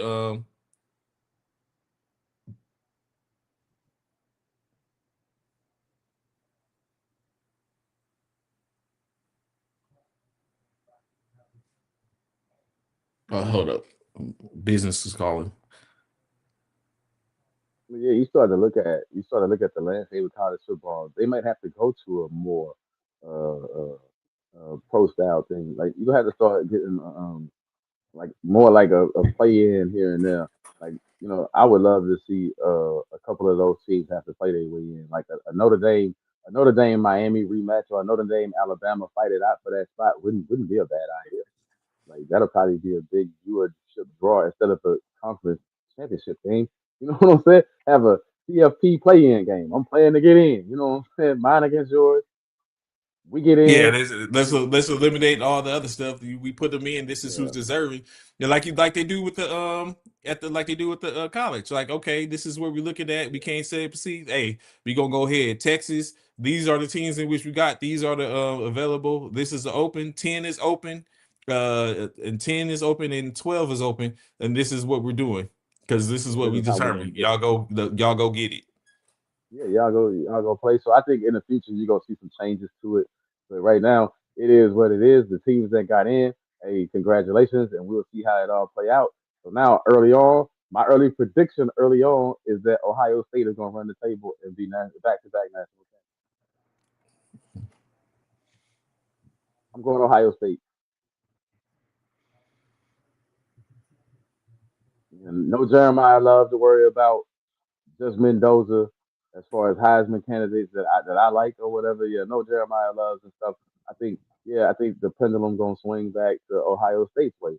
Um, you know, Georgia got a good case, but I'm tired of seeing Georgia. So I don't know. I think it might be Mendoza and Indiana's Cinderella okay, season. winning the Big Ten championship is one thing, but if they pull off, if Signetti wins the national championship, then again, why are we talking about this Lane Kiffin? Because this dude did it 2 years, but it took you to six. But then he wins it. No, no. And then he wins it. So let me ask you this: if Ole Miss was to somehow get into the national championship game, do you count that as something for Lane Kiffin? You know he's not there anymore, and he built that. So to a degree, I think you have to because he in the sense he set the culture and he set the tone. But of course, you don't know what it would be because now you have another coach that gives his idealization and he gives in his coaching staff that push forth that ideal and what they put in and galvanizes in the students. So it has to go both ways. And in my opinion, it should be legitly Lane should be able to get a ring too at the end of that because it was him. I mean, up until I mean, at this point, there's only 2 games in which they got to win. Well, 3 games, Mm-hmm. 2 games, no, 2 games, no, three. They have to win three because there wasn't. So yeah, it's 3 games they would have to win, and so you can go and tell me that it changed that much in 3 games. Like he still has something to do with that. So the next thing I want to say before we get off college football and we get into our picks, our NFL picks, is I heard a thing by Ben Roethlisberger. I heard a statement in regards to Mike Tomlin and the Pittsburgh Steelers saying it might be good for a reset for both, and he threw out the idea that maybe Tomlin should go to Penn State. Ben Oh, go back to Roethlisberger, you college. Ben Roethlisberger, you out your whatever mind, cuz you know what I'm saying? This guy's a pro football coach. I mean, if you want, if that would be Tomlin if he wants that job, but you are a pro football coach. So I don't see that move as being a good move for you, Mike Yeah. Tomlin. So I hope that one ain't even on your radar, man. You are, like I said, you could at minimum get a New York Giants, Arizona Cardinal job. There's gonna be some jobs that open up. It might be a Miami Dolphin job. You're gonna get a job in the pros. Do not sell out and go to Penn State. So here we go. Y'all our picks for the week. Currently, interesting enough, CC is has 2 weeks in a row has been pretty pro. He might not have won week 12, but he did win week 13, in which now he has gone from 58% in the last couple of weeks to now he's at a 60% pick radius. A pick so and with two, I think three. 9 plus picks in the last 3 weeks. So we'll see how he does with this. We both did start off a little shaky this week as we both took the Dallas Cowboys and were not correct. Bishop took the Detroit Lions and was correct. So already starting out like that with 14 games this week. We're gonna see how it goes. So already in the hole, 13 more games to go. Let's see how we get it in this case. So first up, for the most part, Seattle and Atlanta. Seattle Seahawks and Atlanta Falcons. You know, Seattle Seahawks are going to be held by the Mr. Moneybags himself in Kirk Cousins against the Seattle Seahawks, as we talked about, Sam Darnold, Jackson Smith and Jigba, who is potentially, in my opinion, was the Offensive Player of the Year, but in my opinion, a new candidate has entered into the fray, and that being Jahmyr Gibbs. Jahmyr Gibbs has put himself firmly Hey, in that conversation. real talk about Jahmyr Gibbs before we get into that pick, man. Like 24 years old, and they said, "Hey, yo, he done already passed the Barry Sanders record at 24 as far as touchdowns for that franchise. Like that is impressive. That is impressive to pass a Hall of Famer for the touchdowns. You never thought you would see that out of the Detroit Lions. That's really good, really impressive. So Seattle ATL Shorty, who you got, CC? Who you rocking with this week? Come on, Seahawks. I've been heavy on the Seahawks all year. I think the Seahawks are going to win that one rather easily with the way the Falcons been looking. I am in agreement with you on this one. Is with the Seahawks. It's a bittersweet pick because I need, although I pick, I'm going to be first with full disclosure. I am picking the Seattle Seahawks. However, comma, Kurt, you like that? I want to hear that. You like that? Let's go, Kurt. But I don't believe in fairy tale kids, and of course, with that being said, we can deduce that Seattle's probably going to run. That defense is pretty potent. They have an all right defense, and their offense with Jackson Smith and Jigba is pretty potent. 1-2 shot with Chabernet and Walker, and so it all lines up. We still ain't seen Cooper Kupp. He's lurking. Sam Darnold's doing his thing, so we can expect that that's what's going to go on. So I'm taking Seattle as well. Next one, the Tennessee Titans versus the Cleveland Cavaliers. I mean, correction, the Cleveland Browns. I'm sorry, I'm on NBA. Browns versus the Titans. CC, I'm very sure I know this, but who you got, regardless of who's at the helm at quarterback? Browns. Shadur said this, and this is what I want to say about Shadur. You struggled against the San Francisco 49ers, which was pretty much expected.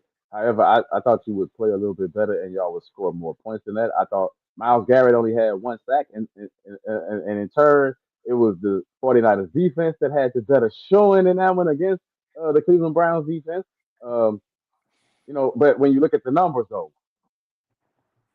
Purdy and look at Purdy's numbers and look at Shador numbers, they were similar. They were real freaking similar. You know what I'm saying? So Shador just hang in there, buddy, and get this win this week.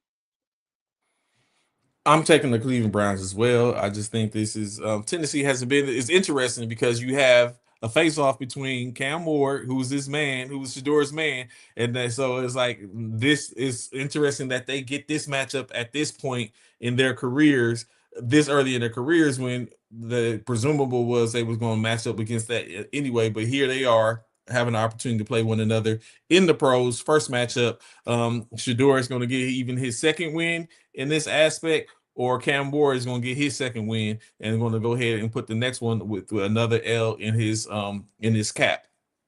But I'm taking Cleveland as well in this. So before I get back, before we finish up this, I want to, because we're talking about Shador, and that brings up talks in reference to his dad in Colorado, which brings up references to the fact of now Sacramento State's Brendan Marion, who was a head coach there, who created the innovative go-go offense, decided to leave his head coaching job at Sac State to go become an offensive coordinator at Colorado.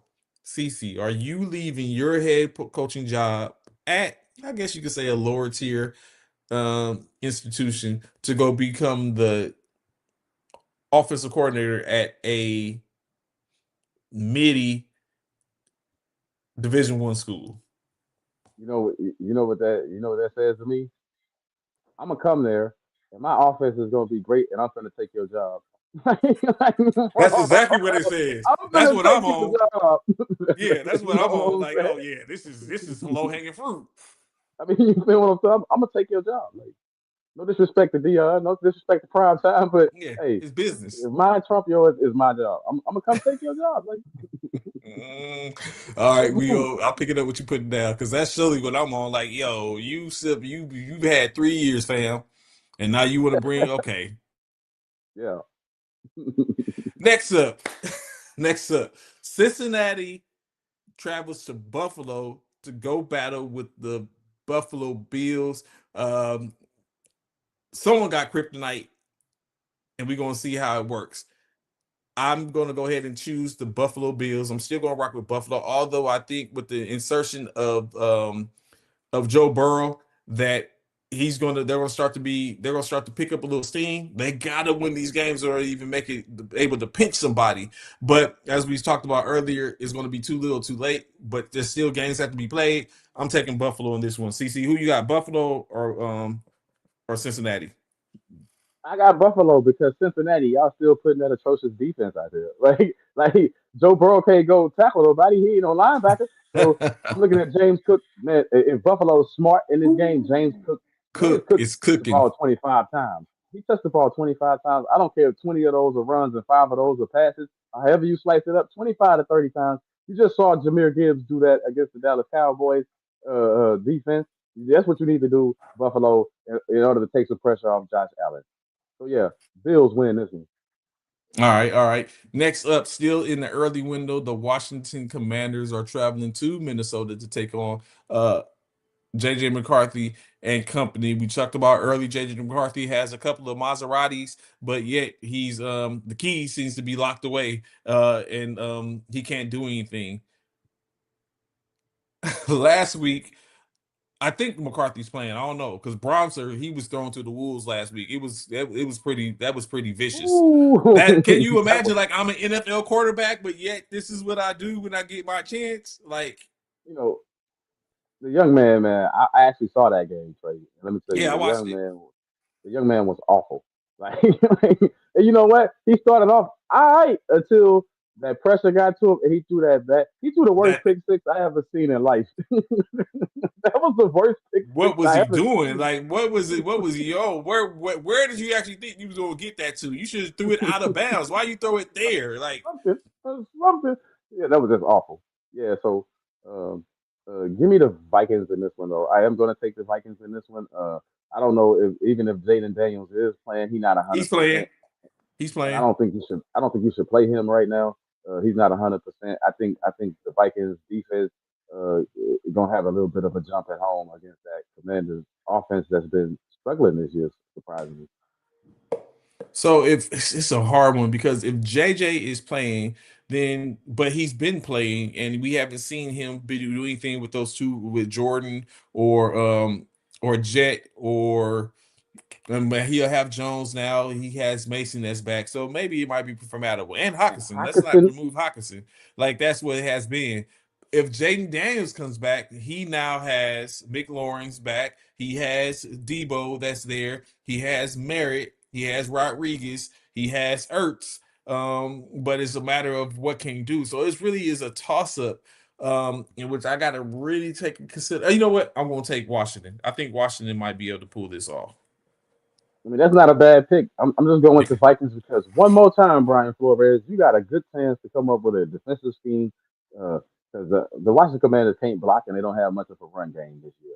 So pressure, pressure, pressure, baby, all day pressure. Next up, still in the early window, the Miami Dolphins, who we just talked about earlier on a 3-game win streak, will be facing off against the New York Jets. Uh, a division game, so we can't say just expect what we expect. However, we do expect. I know I expect the Miami Dolphins to get a dub this week. CC, who you got, Miami or New York? Oh man, I was so close to wanting to go with Tyrod Taylor this week because he's showing he Yeah, got a that's my little ball man's. left in him, But he got that dub last week, but this week I'm gonna take the Dolphins McDaniels, like I said, man, hey, way to pull yourself up off the ropes. I don't think it's gonna save your job in Miami. I think they're gonna let you ride it out this season, and then if you want to coach there, you got to come up with a better plan than Tua Tagovailoa. So, McDaniels, keep it rolling. All right, Mac. Next up, still in the early window, another division game, although this one really doesn't make any sense. I mean, any difference for the most part. The Tampa Bay Buccaneers will be hosting the New Orleans Saints. Who that nation pulling into Tampa Bay? I'm just gonna. There's nothing to really say here. Tampa Bay, Baker Mayfield and company is who I got. CC, who you rocking with? Oh man, I'm gonna go with Tampa Bay in that as well. But I will put this out there: it's gonna be an ugly game because of the division opponent.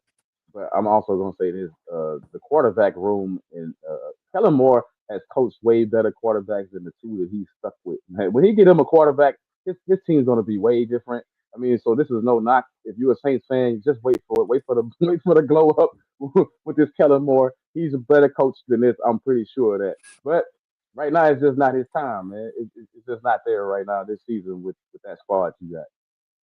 So give me the Bucks. And it's funny that you say that. Like, of course, we know the expectation that some quarterbacks probably potentially to be lost this year. We don't know what's going to go on with Kyler Murray out in Arizona. You probably got some cast offs coming up.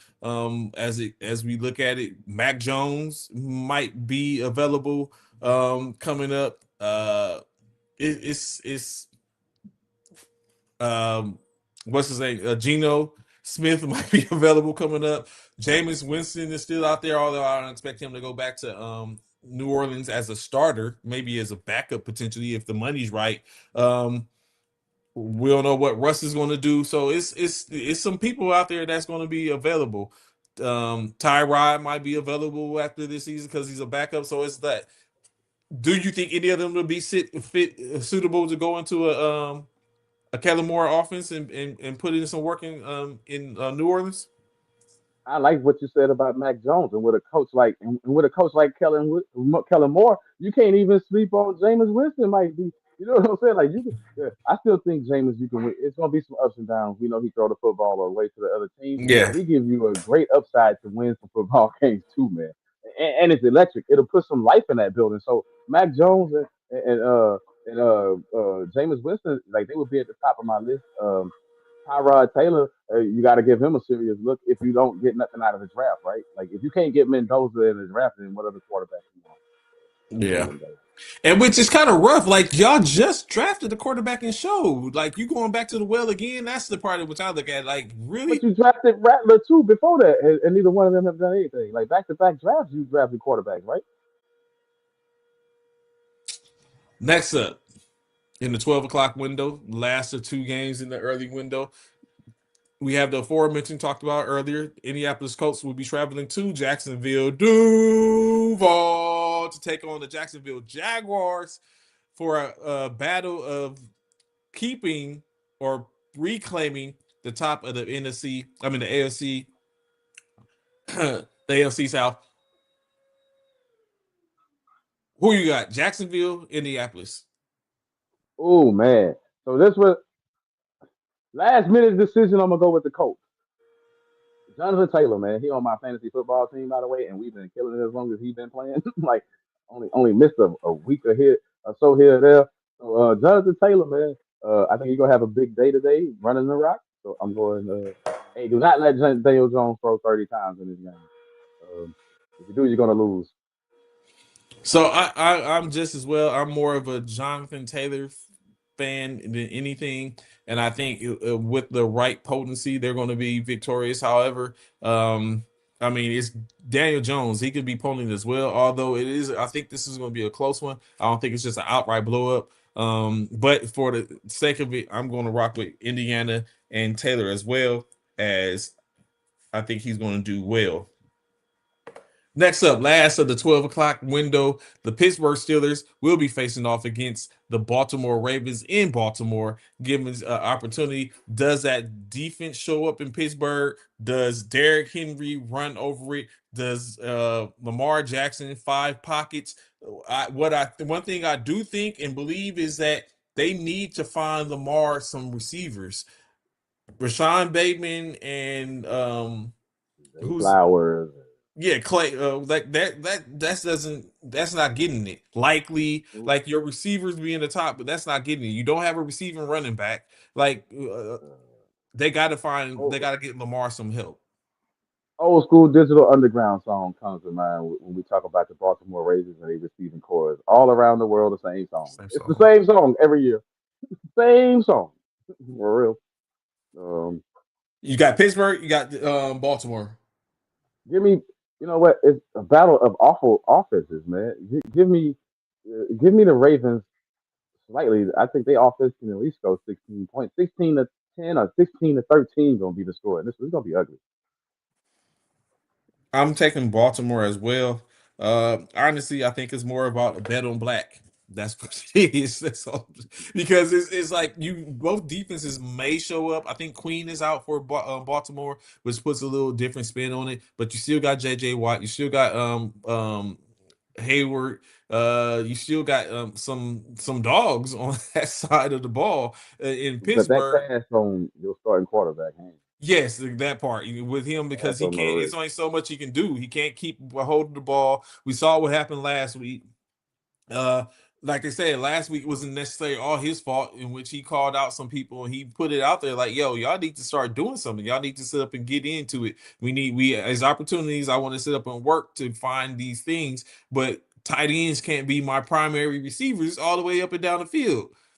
They said it's been said that your man in Metcalf isn't getting any separation.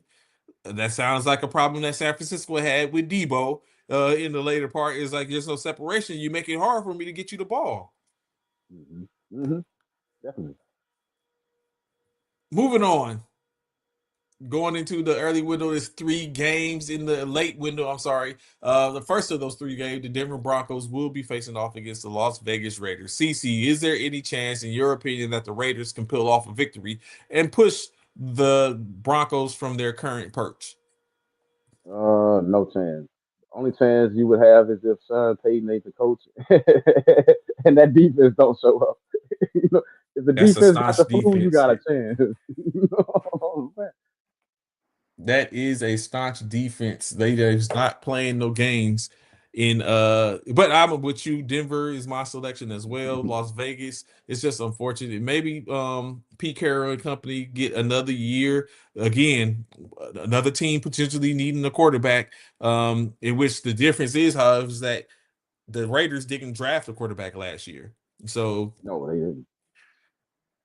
so you know what I'm saying that's they brung in Gino.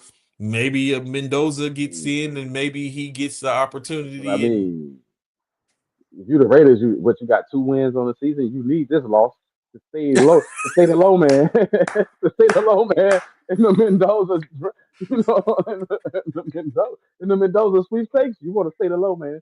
Yeah. but I mean like I said, I see Mendoza tosses that ball all over the yard, but is he a franchise quarterback for the next level? I don't think you need him as a franchise. I mean, hey, You just look, need to get him in the system.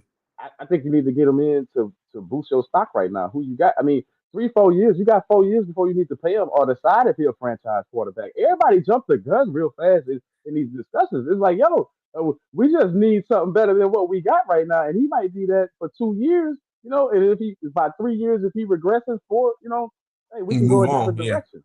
You Yeah. know what I mean? That part, I agree. I agree. Next up, late window, Chicago Bears, Green Bay Packers. A play for the top of their division. Yet again, Chicago is in this points. Roma Duze is out. Green Bay is looking at it. Ooh. They still have that tie that is, in my opinion, is going to basically force them to probably be pushed down unless they can string some wins together and some others take some L's. They are playing in Lambeau Field, however. Um, it's snowing in Buffalo, so that's going to be a difference. But in any case, Green Bay is a 6.5. A six is the underdog, 6.5. CC, Chicago, Green Bay. Who you got? I'm taking the Bears in this one. They can run the football. They're like You can run the football in any weather, any type of weather. You can run that rock. So I'm going with the Bears. Heavy run game, run right at Michael Parsons. We know that's his weakness. The guy is real good, sideline to sideline, and he's good rushing the passer. But if you run that football at him, yeah, tough sledding. I have myself been legitimately a Bears on the Bears Chicago because I've just seen them in different areas and seen their growth and stuff like that. However, in this one, without a Roman Duze, and although they are holding it with two backs in their system, I think the Green Bay defense is going to probably make a difference with Michael Parsons. And even though in the snow, I'm not sure what the temperature is or what the weather is like in down uh in Lambeau Field, but we all know in Lambeau Field, aka the frozen tundra, and it is that time of the year. We're getting closer to that time of the year. That's probably going to make a difference. And without, so I just see it's going to probably be heavy on the rush on Caleb, which is going to probably be a little. He's going to have a couple of issues today. I think Green Bay gets the dub today. Um, Next up, the Los Angeles Rams will be traveling to Arizona to take on the Cardinals. The Rams, chasing that, trying to stay ahead in the conference. Of course, a loss may put them behind the Powerball. Will put them behind the Powerball for the most part. And not to mention, I need Green Bay to win in order to put San Francisco in the player seat. So, but I can't sit up and go against the Rams losing to Arizona. Although, just like the Seattle situation, I'm not mad if it happens. I gladly take those two L's in order to make the reality happen and get us back in rare form. But I got Los Angeles Rams. CC, who you got? Arizona, Los Angeles Rams. I got the Rams. Even though I don't agree with a lot of the analysis and stuff about, oh, it's an anomaly. Matthew Stafford ain't gonna throw three picks, this, that, whatever. What are you talking about, man? Y'all not people don't understand the history. He throws picks. He throws the ball to the other team a game. Once a game, they just drop the ball. They just go catch the ball. Like Matthew Stafford is really good. Don't get me wrong, but he makes mistakes constantly.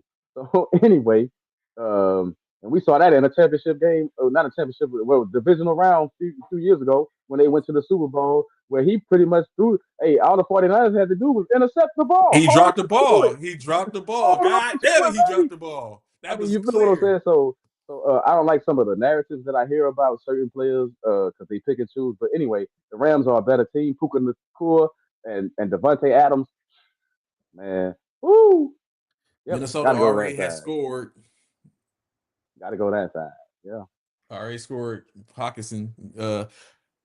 All right, two more games. The Houston Texans will battle the Kansas City Chiefs in Kansas City. Houston currently, as we talked about, on a four-game win streak. Kansas City has been on the opposite side of that as they're on one game after a very close game in which Indiana could have won. Talking back and back of the Indiana Colts, but in any case, that's not who's playing. The Texans are playing the Chiefs. CC, who I believe already know who you got, but let's hear you say it anyway. Houston, Kansas City, who you rocking with? Hey, shout out to cuz Kenneth Barr, uh, cousin-in-law Kenneth Barr, and my uncle B Bob. I'm riding with y'all this week. The Texans, I'm going Texans, gonna beat Kansas City and knock them completely out of the playoffs at home. That defense, I love that chant that they have. I've been to the Texans games. That chant they have, what is it? Swarm. Yeah, they swarming. That defense is swarming today. Uh, Kareem Hunt ain't going nowhere today, and those receivers, good luck. Good luck. Tennessee Titans just scored.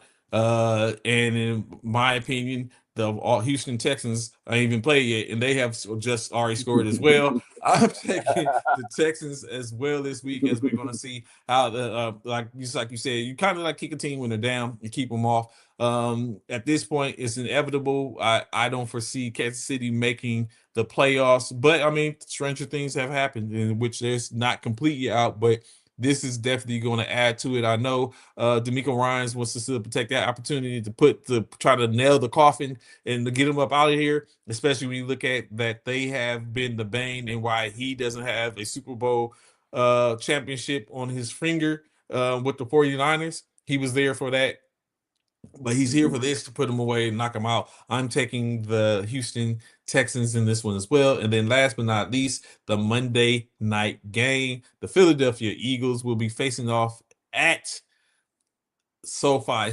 Arena Stadium to play against the Los Angeles Chargers on Monday. Philly comes to the West Coast. Does Philly will leave with a dub or a L from the West Coast? CC, who you got? Los Angeles Chargers, Philadelphia Oh, Eagles. oh man! And this one, I'm taking the Chargers. Vidal, you're gonna have a good running day. I think you can run on the Eagles. I think Harbaugh gonna switch his game plan. Herbert more of a manager in this game, and um, Vidal lots of running the rock because now you it's been exposed. You can run on the Eagles unless they switch that up to tighten that up. You can run As on them. much as I would like to take the Los Angeles Chargers, and I think and Vidal has been very potent. Like he was someone we didn't see. It's unfortunate he's probably not going to be there next year, or if he is there next year, he's probably not going to get no burn. As of course, Hampton comes back. I think Hampton is due to come back this week, and then Najee Harris is due to be back next year. Najee Harris is not expected to be a puff one cut in a puff of smoke. He's a thumper. So and with his current injury, he's going to be able to come back and potentially be a thumper and build upon that. And then that's what you have Amarion Hampton for. The other Vidal, who is a little in between two, he's probably going to end up doing what Mason did from last year with San Francisco and go on to other pastures somewhere else. So, but he's there for now. I just don't think it's going to be enough for him to take care of business. Although, I mean, I wouldn't be mad if the Chargers win, because I like Lad McConkey, I like Herbert. And that being said, interestingly enough, this game, the Philadelphia Eagles and the Los Angeles Chargers, uh, is one of the games that point out there's a total of five, and there's 10 quarterbacks that started in college that are currently start for one team that started in college are now currently starting for teams in the NFL. That's the Philadelphia. I mean, that's the Ohio State. I mean, Oklahoma State. I mean, Oklahoma has five current starting quarterbacks in the league, and Oregon has five starting quarterbacks in the league right now. In which I did not know Show paid for Oregon. I thought Shao came from some other school. I know he was in or he was a starter in Oregon at one point. Yeah, Tyler. So yeah, Yeah, two yeah, years. Yeah, 2 years in Oregon. I didn't know that. But yes, that's them. Basically, you have Jalen Hurts that played for Oklahoma. You have Mayfield, Baker Mayfield, Oklahoma. Uh Tyler Tyler, Murray. Oklahoma. Who else was Oklahoma? I think I wrote it down. And which is interesting. Um but Philly, but I have definitely have Philly, but as I look that up, Yeah, hold on. Caleb Williams. What he played for Oklahoma for a minute. Yeah, he was a starter at Oklahoma, and it was one more Oklahoma starter. I thought I had wrote it down. I guess I didn't. And then, Rattler. but then, oh, Rattler, that's who but it he not a was. starter no more. You know, Dylan Gabriel. Rattler. That was the other person. It was Jalen Dylan Gabriel, Gabriel, yeah, I was which called basically Jalen did for Gabriel. both teams. He was so Dylan Gabriel was on the list for Oklahoma and Oregon. And then you And had Oregon, Marcus Mariota, yeah, Show, Bo Justin Nix, Herbert, Herbert, and then Dylan Gabriel. yeah. So yeah. So those are our peaks. I'm very sure. I hope if not, I mean Sean might get them in. If not, then so be it. We'll see how it goes. But currently, that's where we are for the picks this week. The games have already started. Some people have already got a dub here and there. As the Tennessee Titans have scored already, they're up 7-0. The Minnesota Vikings, Miami has scored. yeah, are up. So everyone is getting it up and getting in there. Currently, Seattle and Atlanta are currently tied 0-0. Right now, Tyler Loop is Ravens, kicking the field goal for Ra- Baltimore, in which we're going to see if they're going to go Ravens are up 3-0. 3-0. Yeah, They 3 they're nothing. up 3-0. So it Yeah, started. Be sure to check in, tap in, check out your favorite team and see what they're doing. Keep an eye on your fantasy as now. I think this is the last week, except for in our league. Of course, our fantasy playoffs start this week, in which is down, and that's not looking too promising for me because all my players are on buys. But we're gonna sit Yeah, up and that do that's crushes what you in fantasy. yeah, this is rough, but you know, what I'm saying we're got ours, and then next week should be the rest of the for the most part other leagues across the league, or which they should have their fantasy football playoff starting. So be sure to tap in next week. Uh, feel free to send us messages after on this post or any other one. We'll definitely get them and respond back and get to you. CC, any last words before we get up out of here? Yeah, I just want to say this. It's going to be some good quarterback play this week, and for the Kansas City Chiefs fans, because I got some of them at work, and they say, "Oh, you start dogging the Chiefs." No, Patrick Mahomes has played some good football this year. I just want to throw that out there real quick. Remember, he had 129 quarterback rating in his last game, and they lost. That's what I'm saying. They struggling this year. No matter how good Mahomes is playing, they struggling this year. Good morning, Mama. Shout out another What's going Texans on, fan Rebecca ringing in. Jones? Another Texans fan. Good morning. So until then, until next week, we might be back on Thursday. I don't know. It depends on what we got going on. If not, y'all know to see us Sunday. And we're back at it. So until then, y'all peace. Y'all enjoy y'all Sunday. Hope your team gets the dub. And unless you're against the 49ers. Well, the 49ers don't play this week, so it's fine. I hope your team gets the dub. We'll see y'all again next week. Enjoy y'all's Sunday. We up out of here. Peace.